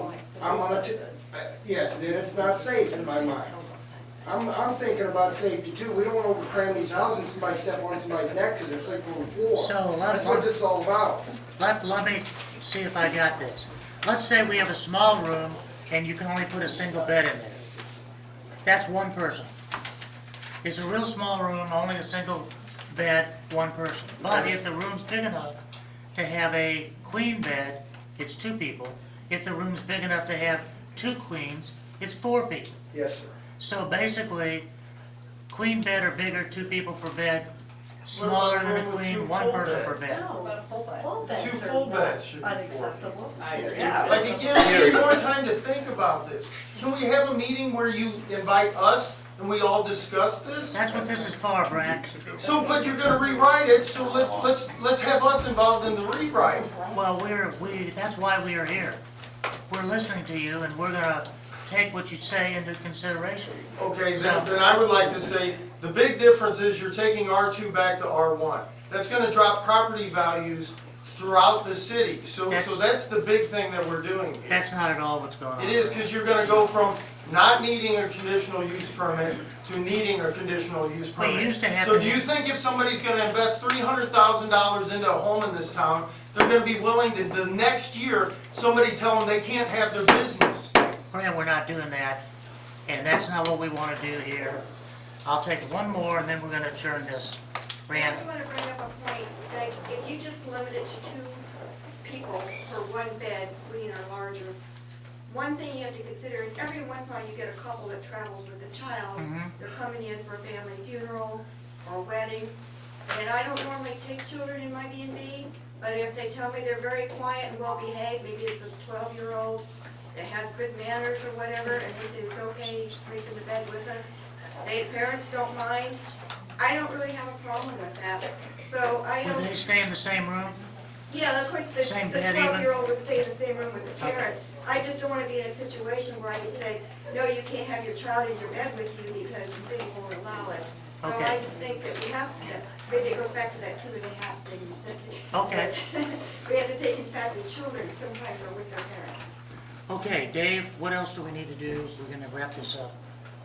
I think just to ask if anybody else has anything that they'd Well, like to say.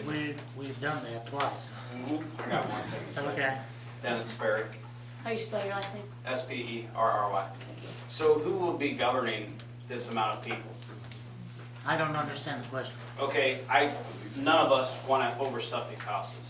Right. It'll destroy the house, it'll cost us money in the end. Right. We put an amount of people that we want on the list, on Airbnb, Verbo, wherever we're advertising, correct? So you have 13 people on your list. 14 show up. I don't see the 14th person because they tell me we have 12. They sneak them in. Who governs this? That's kind of on you, I mean, nobody, Okay, that's, you nobody know, is gonna come. I just didn't know if you guys were gonna have somebody going around trying to No, police these. no, that's never been. And- It's but- almost impossible. It's Exactly. impossible, and it's So, I mean, not my the point intent. is on that ordinance, it's almost a waste in an extent. But I do like Bruce's idea here, you know, I say I can hold 13. I write Okay. that down. You know, and then, but if I wanna say I can hold 15, that's on me, it is not on you guys.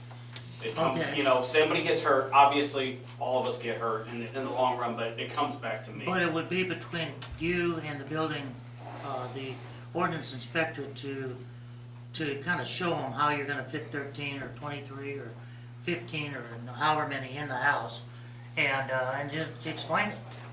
Yeah, well, that's just what I was But asking. we're not coming in at night to count it. Well, yeah. And I really don't, and it's not up to me. It's up to all these folks up here. I don't think we should really try to say how many people can be in a room. I think we're okay, that's just my opinion. We're okay with saying, you say 13, you say you have 5 rooms, show me the 5 rooms. Show me the 4 rooms, and that's good to go. And the reason we need a maximum occupancy is because I'm sure that there are, if you have, for instance, the guy that rented the house in California on Airbnb, and they told him you can't have any extra people, it's only for 6. You can't do anything else, you can't have parties, you can't shoot fireworks off, you can't da-da-da-da-da. So he went back on Facebook, said, party at 123 East 2nd Street, we'll go all night, anybody's welcome, come one, come all, bring your own booze and whatever you want, and et cetera, and had over 100 people. None of them knew each other, and it was 6, he was supposed to have 6. Yeah. None of them knew each other, and the one guy had a gun, and they got into fights, and he shot and killed 5 people. Now, that's not gonna happen here, I'm sure.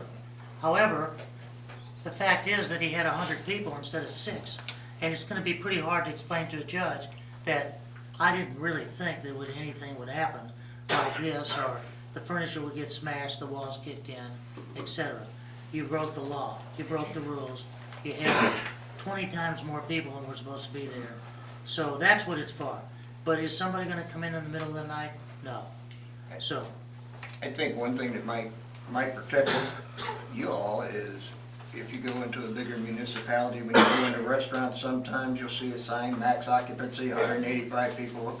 Same thing, put it on your doorway, so when you're renting a place, you tell them my max, but you got a sign there. I mean, it's not gonna stop them probably, but I think liability wise, it might protect you a little bit. Well, I didn't know there was 10 people, well, I'm only allowed 6. All of us Just have. Just an idea that I'm throwing out there. I mean, all of us have a contract that they sign when they sign up, and they are liable right there. I think that's in here, Bruce, if it was at one time. It is in here that says it'll be posted on the inside of the front door. Inside or even on the outside, so, well, it might be good to have it on the outside, that way if fire department, if we do have a call, we come up and say max occupancy 6, you know. Put it on both. Okay, that's the questions. I only had one more thing. This is the last one, Mr. Durham. Okay, I only had one more thing that, I was gonna bring it up before. I understand all the work that's been involved, but with people talking tonight, I would encourage the alderman to table, because this ordinance is coming up for a vote. I would encourage this to be tabled and then gone back and looked at. Well, I think that's been already discussed, and that looks like that's the direction we're going. Olin, I know you're standing up patiently and want to say something. Thank you. Just one question. You made the statement that most of these provisions are in the ordinances. Why are reinventing the wheel without revising the key points affecting safety and occupancy? Well, first of all, I didn't say most, I said a lot of them. But at any rate, they're not just in our ordinances, a lot of these are state ordinances. And if you reach 5 people or more, you're gonna have to comply with theirs as well. My point was that this is not stuff we arbitrarily made up. A lot of these are already rules, and you're already under the, I guess, jurisdiction of these things. So, what we want to do is make sure that the safety portions of this are inspected, and that everybody, you'd be surprised what's out there, and that everybody is uniformly held accountable for fire extinguishers, smoke alarms, CO2 detectors, and et cetera, et I cetera. understand perfectly. Okay, thank And you. I'm not trying to get at our city attorney's revenue stream, but I just think revisions. Okay. Maybe Okay, well, we stand, this stands adjourned, and what else do we need to do? That's it? That's it. Okay, now we're gonna move to the rest of the meeting, but we're gonna take 5 minutes first. And, we're gonna be able to relax for 5 minutes, go to the bathroom, or whatever, so we'll take a 5-minute adjournment. Thanks everyone for coming. Thank you.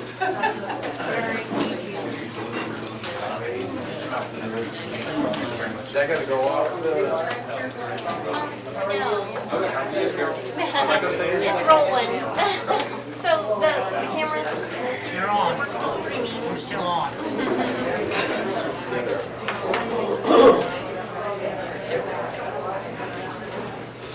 You don't let kids? Yeah, I got most of them. I'll like the back. Some of it's gonna stay.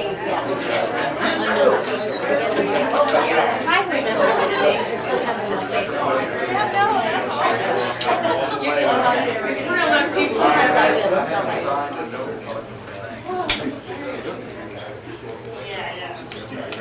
Sometimes.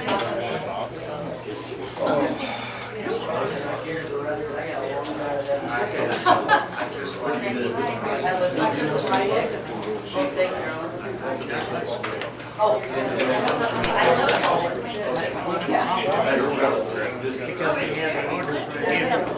I wasn't doing this. I wasn't doing this one by YouTube, but I was here. Yeah, for sure. Thanks for handling Yeah, you're right.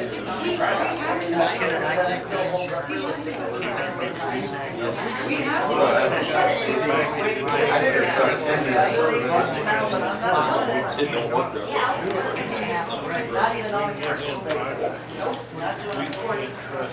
It's all legal. Go find another town.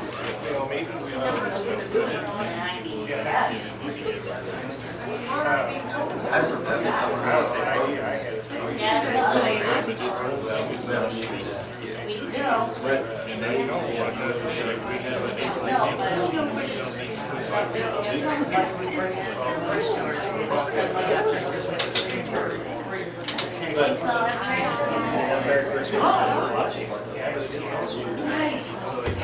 That was our argument, so let's make it all.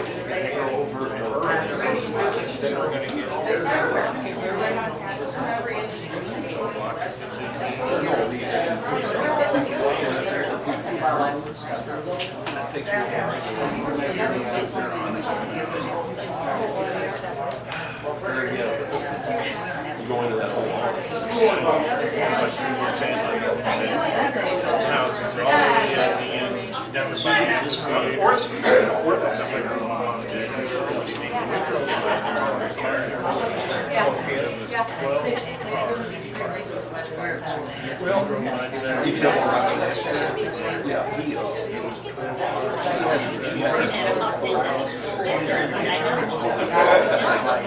That way we exactly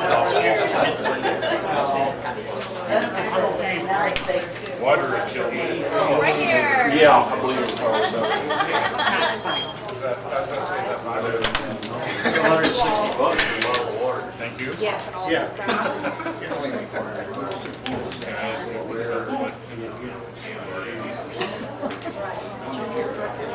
Oh, okay. Eden Brothers. Where is it? We have one country cottage right next to Across the valley They look familiar. Is that Natalie behind the Dwayne Griffin's place? right next to Okay.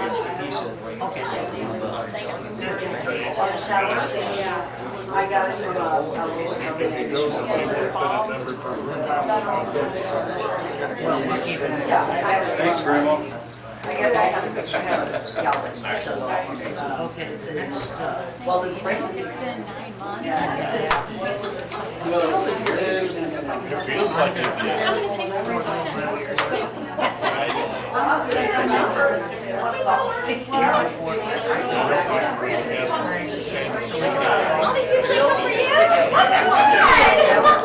That's the big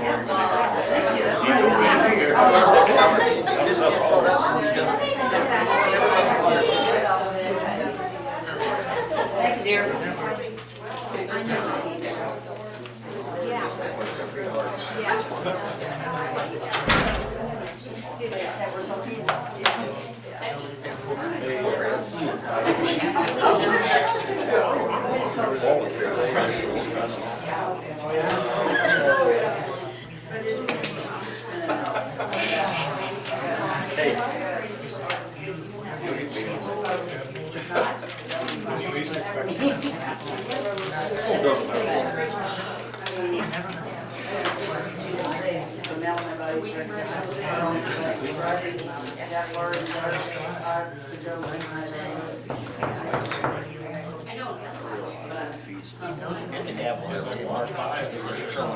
flashlights.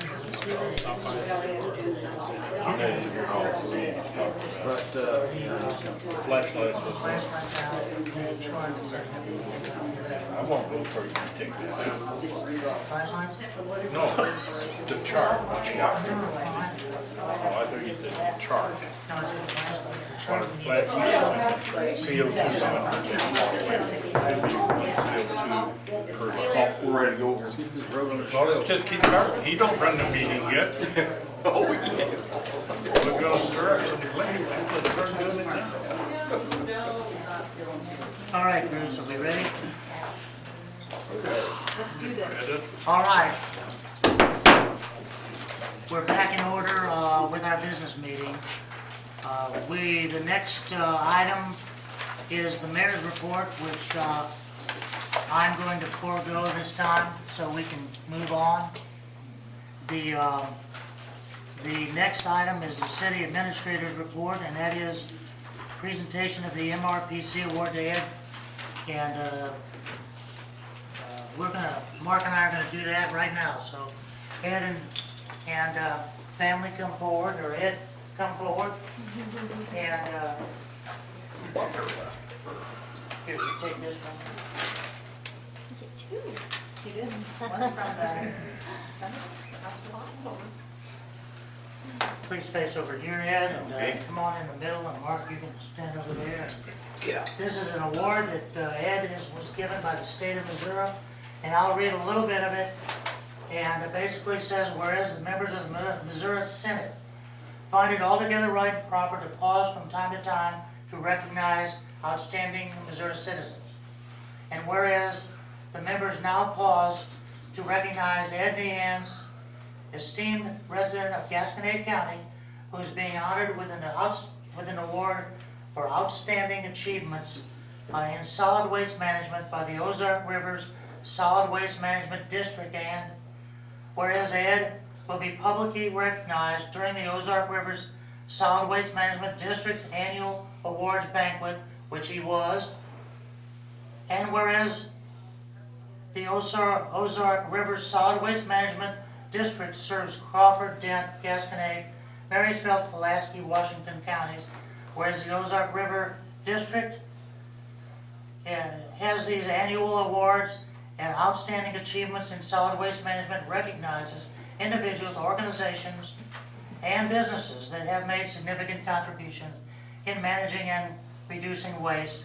Now therefore be it resolved that we, the members of the Missouri Senate 100th General Assembly, extend our most sincere congratulations to Ed on this illustrious occasion with our best wishes for a continued success. Congratulations, Ed.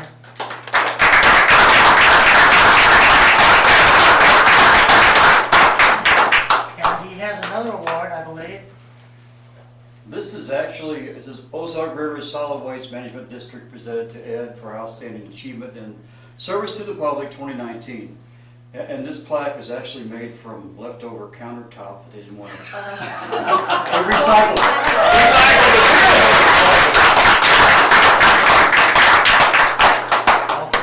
Thank you, Ed. We appreciate everything you do every day for the city of Herman. Thank you. Thank you, Ed. Give him his award.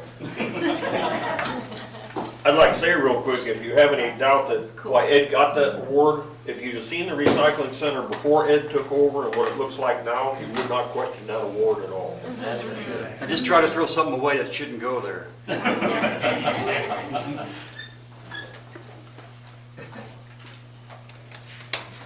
Okay, now the next item of business is the ordinance itself.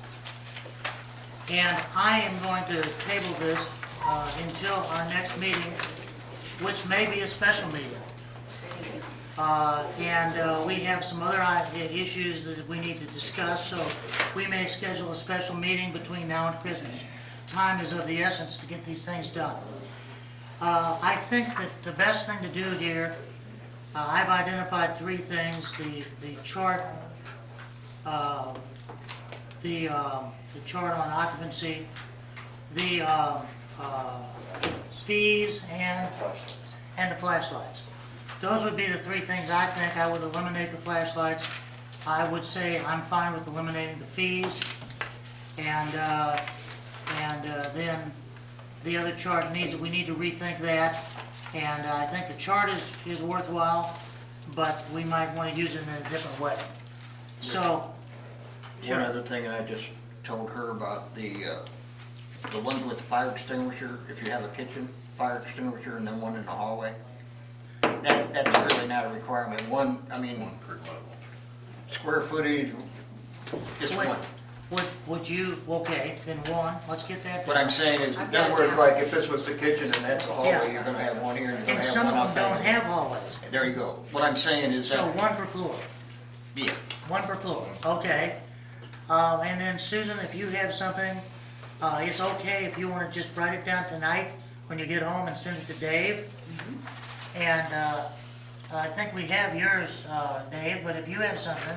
Well, I just was questioning the insurance requirement. The insurance Because we requirement? were going with the heavy duty insurance when they were very clear that Well, I some of talked the homeowners insurances will cover it. We thought they didn't. Well, Right. instead of, it could be an easy fix. Right now it says business commercial liability insurance. Maybe we just scratch the words business commercial. Just say you have liability insurance. Well- If they're able to get it as a rider on their homeowners. But it has to be, I mean, insurance that actually covers it. They're gonna get a better deal from the insurance company. They're already dealing. Well, what I'll do is I'll check with the insurance agent that we talked about, and his company won't write this, I'm pretty sure. But if he says that it's available, it doesn't seem to me that we should require a commercial policy if an acceptable rider, maybe that's how we should word it, an acceptable rider on their homeowner's policy is sufficient. So, Are we gonna that, keep the amounts the same? well, I think they should be, because that's a minimum coverage. Now, we'll have to, I'll check around too and make sure we're okay. Is there something else you have? Jim?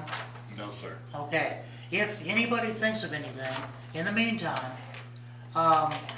send an email to Dave saying what it is and copy me, and then Dave can get started working on that. And we will table this till the next meeting.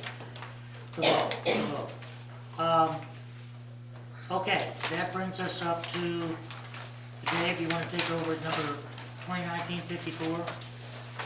Under ordinances, bill number 2019-54 would be an ordinance to revise Schedule 8 of Title 3 Traffic Code, handicapped parking.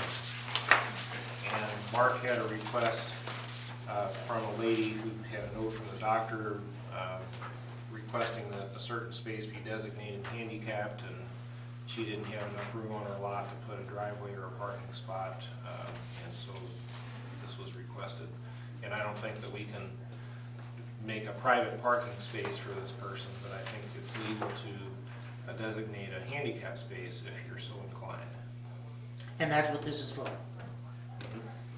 Any discussion of that? I was thinking it's for 16 feet, because if I serve me right, that's on the hillside and there's Angle parking. angle parking, where I think where it's parallel parking, 16 foot would be a normal length of a car. So if it's angle parking, how many parking spaces will 16 feet take up? Just one? We measured it Oh, you did? from stripe to stripe. I was thinking it may take up 2 or 3. Typically, the curb parking on the curb is like 20 to 21 feet. So is that on the hill? I didn't go. Where Yes. is it? right that. Okay. Yes. Where is it? Is it? First On Street. First Street. Oh, okay. Across from the courthouse? is Yes, that sir. Okay, so we want to designate one of those as handicapped. Yes. What if she doesn't get it? Yeah, that could be the same. What if somebody else pulls That's, in there with a that's handicap? just, we cannot, according to our city attorney, we can't designate that for Okay. one person. But But we can do our best, and that would be, yes. okay. Well, we don't have enough handicap parking in town, but we don't Okay, have so- enough parking, period. So Do we want to take a vote on this or discuss this some more? I will move to approve it. I'll second. We have a motion made and seconded. All in favor, say aye. Aye. Any opposed? That motion passes.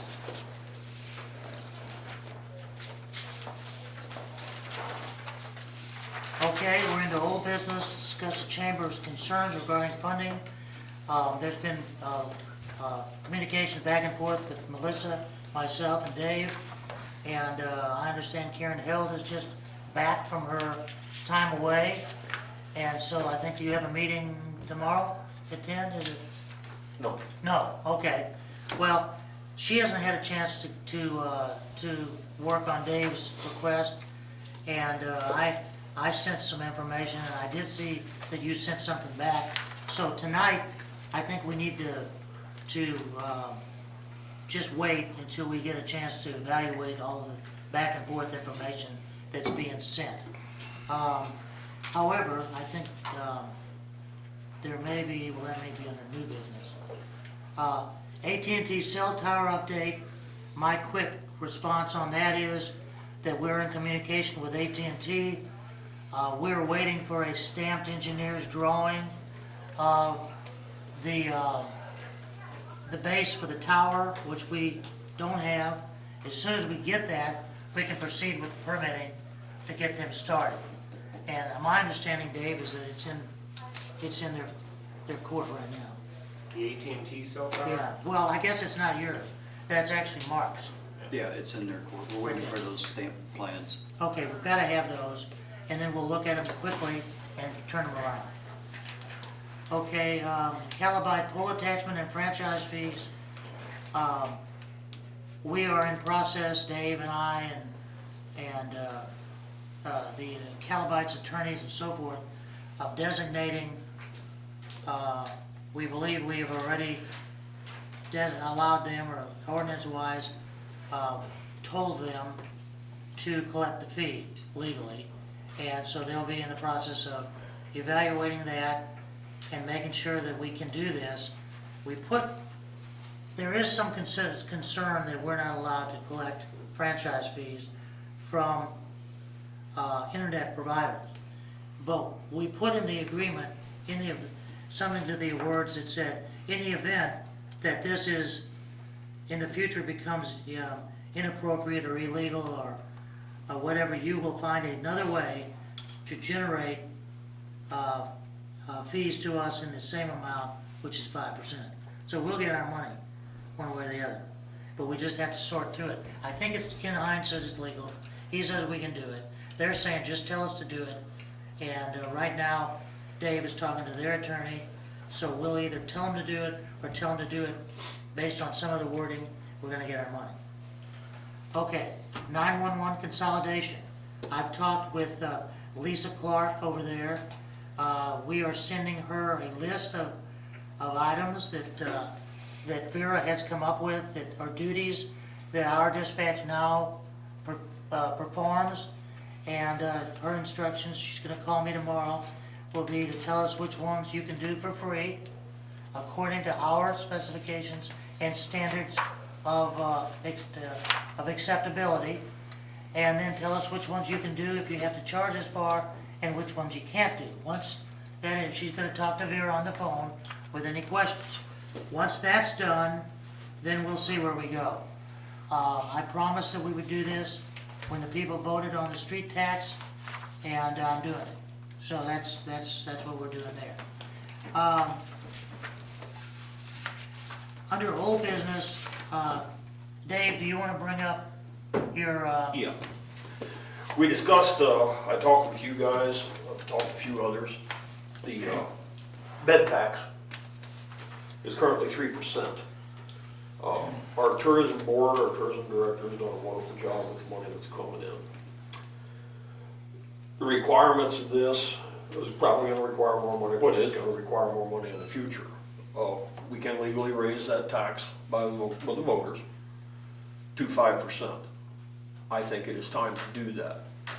Alderman Sherman here in the past is, we were looking for ways to keep more money in the general revenue fund. One of them is the tourism director's salary. This money would pay for the tourism director's salary, and our general fund would probably benefit by about $50,000 to $70,000, depending on how you look at it. Also, we have discussed with the, just opening discussions with the chamber, us taking interest in the visitor center. Without this extra money, that would be impossible to do that. I think it's a good time to do it. I can't see any downside to it. It won't cost the citizens of Herman 1 penny. It won't affect tourism whatsoever. It's a pass-through tax. It's no extra paperwork for anybody. I mean, it's just a matter of, it comes right through them and right to us. It's extra revenue for our tourism. It'll bring more people to Herman. And I would like to make a motion tonight that go on the April ballot. We're within a window that we have to meet, but I'd make a motion to put that on the April ballot. Can I ask a question before we Yes, proceed? sir. You, chamber and everybody's on board with it now? You've had enough No, meetings? they're not. I mean, I don't know really what their opinions are, but we're gonna have to educate the public on whether the chamber's on board on it or not. If we don't spend the money, with the tourism center, the welcome center, it's just more money for tourism. It's more billboards out on the Well, I highway. understand the concept. Yeah. I don't have a problem with it. I just think No, they should support it. Everybody's been kind of waffling about it, but I think they should it's too. good all the way around. But they're a separate group, and I think some of them think it's a good idea, and some of them don't. And, I didn't mean to interrupt. I was No, just- it's a good question, Bruce, but I can't give you a good answer on it. Tourism really hasn't had a chance to discuss it because Karen was out, but we've got a window we've got to meet. Well, if you're gonna put it on the April ballot, Yeah. you gotta get it done. We've got to get it done by January 18th, I believe. Yeah, we've only got 1 or 2 And more we have meetings to no- get the right. wording right and everything. and get it So on there. it seems to me that it might be a good idea, and I don't know procedurally if we vote to do it now or we wait. You have to pass an ordinance to place it on the ballot. But we have to have the ordinance. So I think what we've got to do, this is my opinion, because we've got the ordinance concerning guest house safety, that we come up with a special meeting to discuss only those 2 things between now and Christmas, which we could do it anytime, next week, or which is the week of the 16th, 17, 18, 19, 20, here. And we can cover both of these things. Dave can have changes made so we can look at it for the guest house ordinance and have an ordinance drawn up so we can read it and pass it. We can do it both at Let me once. clarify, whatever changes are made to the ordinance are gonna be your all's changes. Right, absolutely. But he makes he's the I'll official key it in, stenographer. yeah. He's the stenographer. I'll be the scrivener. Right, he's the scribe. He's making it legal for us. Well, Everything right, is above- and so I didn't mean to say he was gonna write it. That's our job. Okay, so it seems to me, Dave, that there's wording that he can come up with, and I would like to see us have a meeting. What about next week, the 18th? Well, you got a motion on the floor though. Well, I'm sorry, I'll withdraw that motion for the minute till we get done with Right. this, but Well- I would like to see this worded in such a way that it's very clear that this money is only to be used by law for tourism-related purposes. That's already come up. Well, how do we know? That's always the last argument. to anything. How do we know we're gonna use the money for that? Well, by the original ballot language, when the 3%, it cannot be used for anything else. Well, and by state law and by our own ordinance, it specifically says that, so. Right. Our- It needs to be stated clearly, though. And people need to spread the word that it will be used for that and not this, I think- oh, how do we know? We need to get the word out. If we're gonna do this, then we have some education to And it do. doesn't cost the voters, Exactly. One penny. it will make them money. Yes. extra By freeing up. That has to be the explained though, because a lot of people do not understand that. That's up Okay. to us and whoever helps us to get it done. How does everybody schedule on the, let's say 18th, 17th or 18th? What days was that? That's Tuesday and Wednesday. I probably won't be here the 18th. What about the 17th? I'm clear. Yes, as far as I know, I can. 17th, Susan, you can be here? I think I can, yes. Yeah. Jim? Okay, and I Are can we be gonna do here. AM or PM, or is that to be determined? That's, what time should we have the meeting? I can't do it during the day. Evening, 7 o'clock? 7 o'clock, Works for me. Tuesday, December 17th, we'll call it special. A Can we do it special meeting. earlier? Could we do like 5? Dave? 5:30? Deliver furniture that day. You're, yeah, you can. Yeah, but we have to do it. You just have to post notice and agenda and all that stuff, and you can pick any time you like. What, you wanna do it earlier? I do. Bruce, when can you do it? 6? Well, we can shoot for that. I got a furniture delivery in Columbia, and then I have to go to Lynn with the second one, so. So you think you'll I be, should be back by 5:30. let's shoot for 6. Okay? Let's call a special meeting. I'm gonna call it for the 17th. At 6 PM, and the agenda will be guest house and, tourism tax increase from 3 to 5%. And Dave will have as a scribe, he will have the verbiage for us to approve. Then that, we can do the second reading the next time, if we need to, we can do it twice. Does that require a motion, or we just do it? Okay, we're just gonna do that, that's. Okay. Okay, so that, Dave, that's what you have. Yep. 69 line, did I bring that? 69 lines. Dave is in, I spoke to Central's attorney at length about that. She was very positive about it. She's done it with other cities. She's done it with us in terms of accepting a transfer of facilities. And so she had 3 or 4 issues that she wanted to look into, including whether or not we have any other facilities or lines or equipment within this easement area. And I think Mark and Jesse have looked into that and have made a couple of comments, so we're moving forward. Okay. okay. Okay. Now, the next item of business is to discuss a draft ordinance, an ordinance to approve legal services agreements between the city of Herman, Missouri and Zick, Boss, Polite, and Richardson, PC, for city attorney and assistant city attorney services, and to amend Herman Municipal Code Section 110.160. Dave, do you want to explain? I would go to, I know you haven't had any increase for many years, and do you want to explain it? Yeah, well, first of all, the 2 parts to this ordinance. One would be to change section 110.160. If you look at our code right now, it still has language that's very old from when the city attorney used to be paid a flat fee to attend meetings and do a few other things, and then charge an hourly rate for everything else. And we changed that, I think, in the municipal years, maybe even before that. You know, when I was first appointed in 2004, we had city meetings that tended to go till 10 or 11 o'clock, and then the flat fee wasn't fair to me. And then after that, we changed mayors and aldermen, and the meetings were all over by 7:30, 7:45, and then the flat fee wasn't fair to the city. And so we said, why don't we just do it purely hourly? So that's the main change for that section. And then the auditors like for cities to have written agreements with their attorneys and their engineers and other people who provide professional services, which was an excuse for me to look and see when the last time we increased the hourly rate was, and it was January 2013. It went to $140 an hour, and I would respectfully request that that be increased from $140 to $160. When I started in '04, it was $110. Between '04 and '13, it went from $110 to $140, so we go from $140 to $160.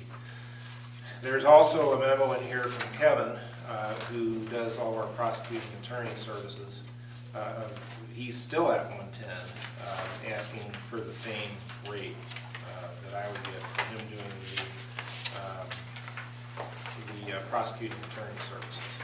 So, This just as an aside, does Kevin, I know he has to wait a long time, so, because our cases come up last in municipal court, seems like. And he just has to be here, doesn't he? Okay. Is this gonna change anything when the county takes over? well, that kind of goes to Mayor's comment, I believe, because right now, with municipal court here, when he comes to court and all there is municipal court cases, he's working with those cases all the time. Whenever it goes to circuit, the clerk will put it on a docket, and like, as you say, it might be at the end of a docket that has a bunch of other stuff on it. We lawyers, and Kevin in particular, get pretty good at knowing that we don't have to show up until 9:45, if we don't have to show up until 9:45, you know, so I don't see him sitting around for clock time, yeah. Okay. Okay, now the next question I have is for Trish. Do we have this in the budget?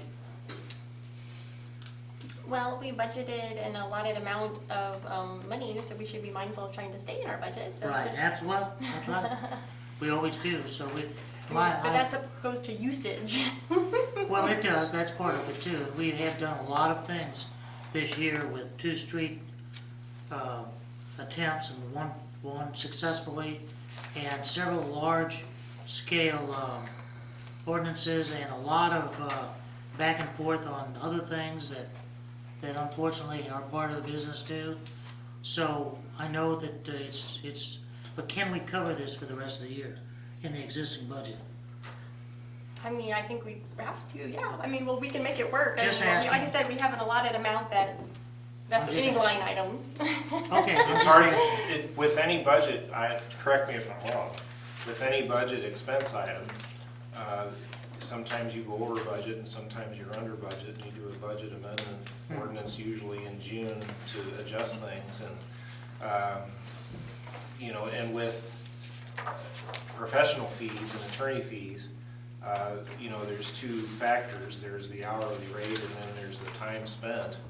And I think you just don't know what projects are gonna come up between now and June, or will the city get sued, or will the city decide to sue somebody, or will we have, you know, big ordinance projects. And so I think as Tricia alluded to, the time spent on projects is really more of a factor than what the rate is. Okay. This is to go into effect first of the year, is that what's the, doesn't say anything on here that I see that. If you're willing to consider it, yeah, that's what I would propose. It's just on for new business tonight, it's not on for first reading. You maybe have a first and second reading in the 2 meetings in January, and have it be effective January 1st for the bill that the city gets in the middle of February. Okay. So, this is just a discussion, and to let everybody know it's coming. Do we need to, we shouldn't need to have any vote on it. No, you can think about it. Think about it, and I think it, you know, to go from 140 to 160 after 10 years or whatever it's been. Can we get a pay raise? Sure. Don't even bring that up. We could get a 10%. So now you're gonna get 220. Well, 1.6 like Social Security. Okay. All right, why do we have, I don't think we have any sheets for citizens' comments. I have new business. More new business, okay. We are doing the Christmas wishes on Friday night, and I spoke with Marlon about it, but I wanted to ask the alderman too. Would there be any way that we could close 4th Street from Schiller to Gutenberg from 5 to 7:30 p.m. because we're gonna have lots of little kids running around there? I have no problem with it. Schiller, where is it, Schiller and, Schiller to Gutenberg, okay, 4th Street. That one 4th Street, block. Schiller to Gutenberg. From what hours? From 5 to 7:30 p.m. Okay, so, It may not even be that long. when does the event start? It starts at 6 and set up as. Okay, so 5, When is it? Friday night, Friday the 13th. Ooh. It's gonna be great. Well, I got a fire meeting tomorrow night, I'll tell them it's gonna be closed. okay, is that, Let's do it. can we do it? So moved. Okay, I'll second. it's moved and seconded, all in favor say aye. Aye. Any opposed? Thank you. Okay, very good. I'll be there. Citizens' comments, like I said, we don't have any more. I do want to say something if I can. Sure. To address the last decision about the Schiller Street closing beings that live in Schiller Street, can the city be a little more diligent about letting the residents know in advance? Because sometimes when that street is getting closed, we don't know until the day of when things are being suddenly stapled up or the night before.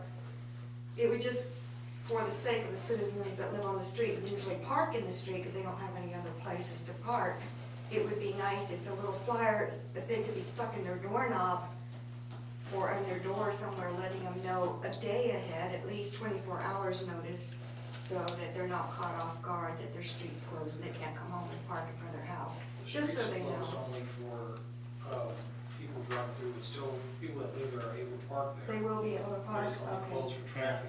You'll have local Okay. traffic still be Traffic allowed. can still park there. Okay, For so- residents. Okay, But that if you don't sounds live there, good. then you can't go down the street until after the time is closed. If you have to park from your house and live there, then you should go park there. Okay, all right, now I'm good with that. Then the other thing is, in the old business, I don't represent the lodging council, but I will say that my feeling about the overall climate in the lodging council regarding the 5% tourism tax, increase to 5%, is most people don't feel like it will impact the people coming to stay at their businesses. I don't know that I necessarily agree with that. I do have people asking me how much is the total with tax, especially if they're buying a gift certificate. Like this is the time for people buying gift certificates for other people. They kind of want to know what they're going to spend, so they say how much is it with the tax, so they get an overall budget idea of what they're spending. The way it might impact my business is somebody might choose a lesser priced room, or they might choose a higher priced room based on what the total cost is going to be. So if you say it won't affect the business owner at all, I disagree. It could affect the business owner to a certain degree to have a higher tax. Then as far as the use of that tax goes, I think the lodging council was concerned. You say the definition of the use of the tax is to promote tourism. My question is, does not supporting the Welcome Center fall into that definition of supporting tourism? Absolutely. And then if it does, why do we not first, before we put this to ballot, come to an agreement between the city and the chamber as to how they would mesh their interface in running the Welcome Center, being that we've already learned that the Welcome Center, when run solely by the chamber, is having a little bit of a financial issue right now and is looking to the city for potential help. And the city's response has been, well, we'll just take over and we'll run it for you. I don't personally believe the city running the Welcome Center is the best solution. I would rather see an agreement between the city and the Welcome Center on how duties are divided, how expenses are divided, how they can work together. And I don't see that as a misuse of tourism dollars, especially considering that the lodging industry is the primary source of those tourism dollars. It's off the backs of our hard labor. So if we feel that the Welcome Center is being efficiently run by the chamber and we like the way the chamber's doing it and we feel like it helps promote our businesses, then why would we want the city to take over something that we feel is already operating fairly well as it is, with exception to the financial situation? So I would just like to see the city and the chamber come together without the costly strategic planning report. I know it was mentioned there might need to be a strategic planning report, a 5-year plan for down the road. We don't need to get involved with strategic planning reports. Let's just be common sense. Sit down, city, welcome center, sit down, come up with an agreement. How can we funnel some of the tourism dollars over to the welcome center to make sure that they can have the number of hours open that are important for when the tourists are here. Now, I'm not opposed to maybe the welcome center opening a little later in the day. Maybe it doesn't have to open first thing in the morning. Maybe it can always be, you know, a later in the day opening hour. But I still think it's better managed by the chamber overall, and that's just my opinion. And that's sort of the climate the lodging council was going. And then the other thing I want to address is new business of the streets.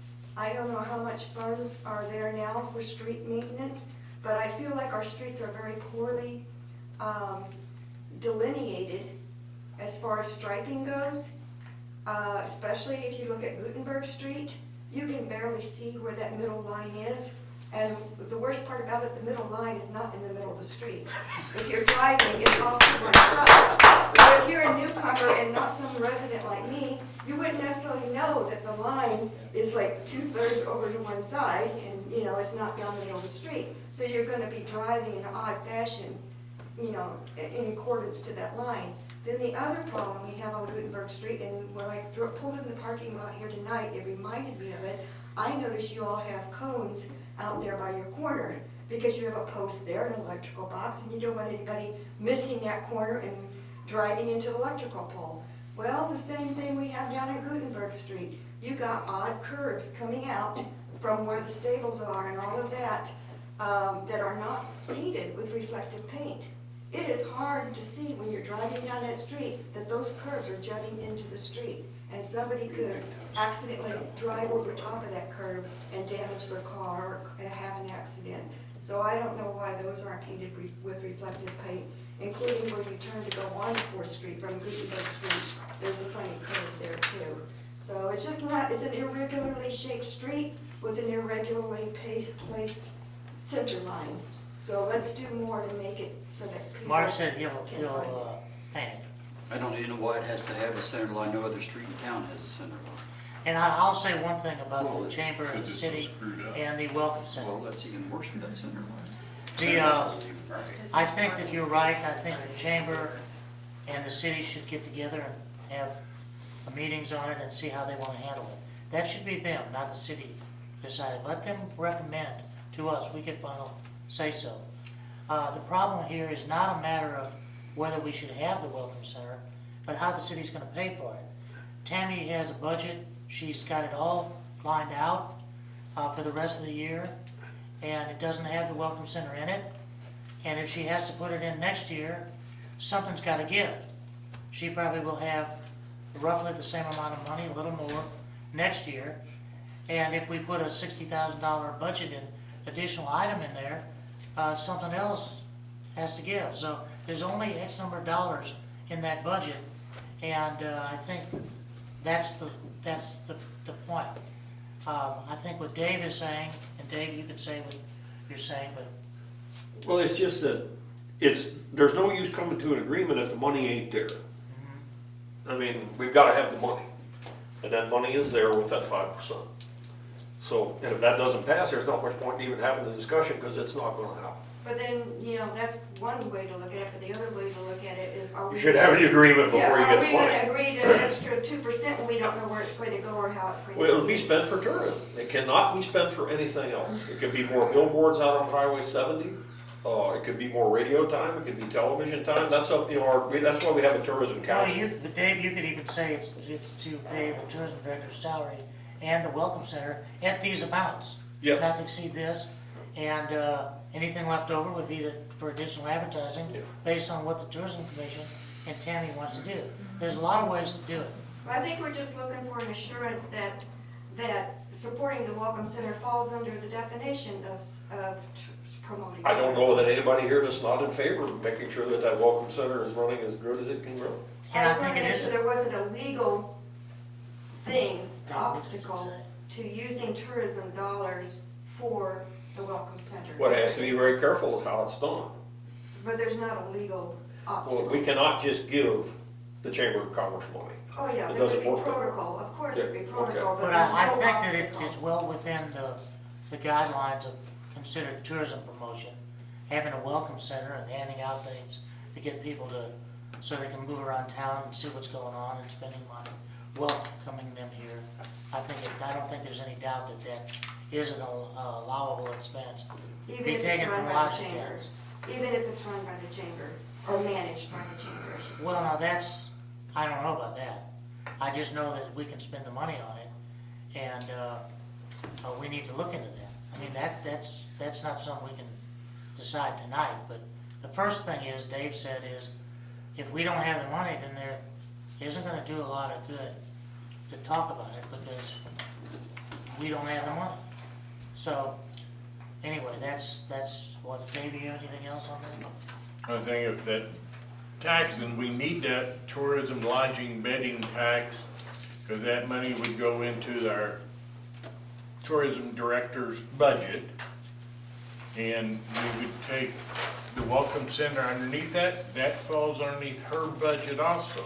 Now, she may work towards the chamber for help in managing it, but the total responsibility will fall upon the tourism director, and maybe to schedule the hours and the billing and what have you.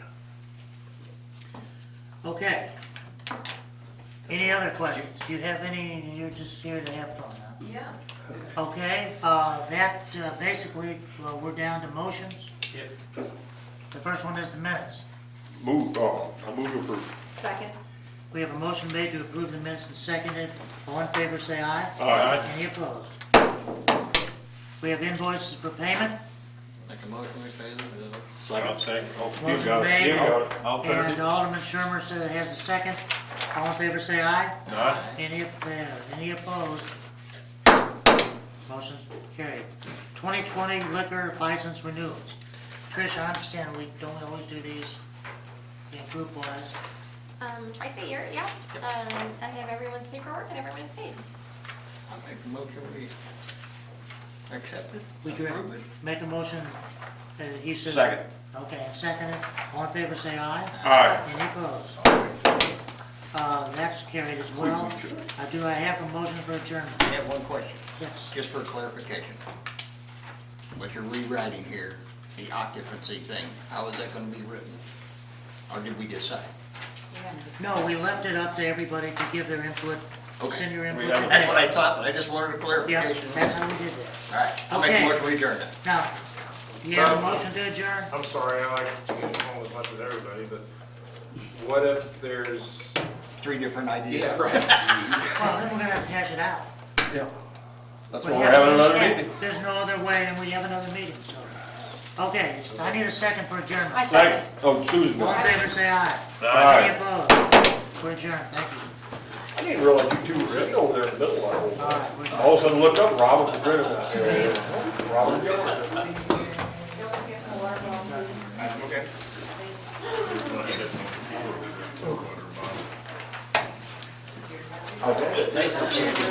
Yeah, I'll give you this one. Page one on that one, link to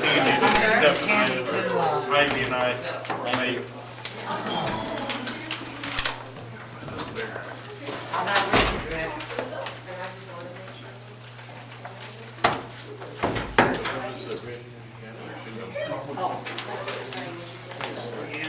I got something. Well, give it to someone to the kids.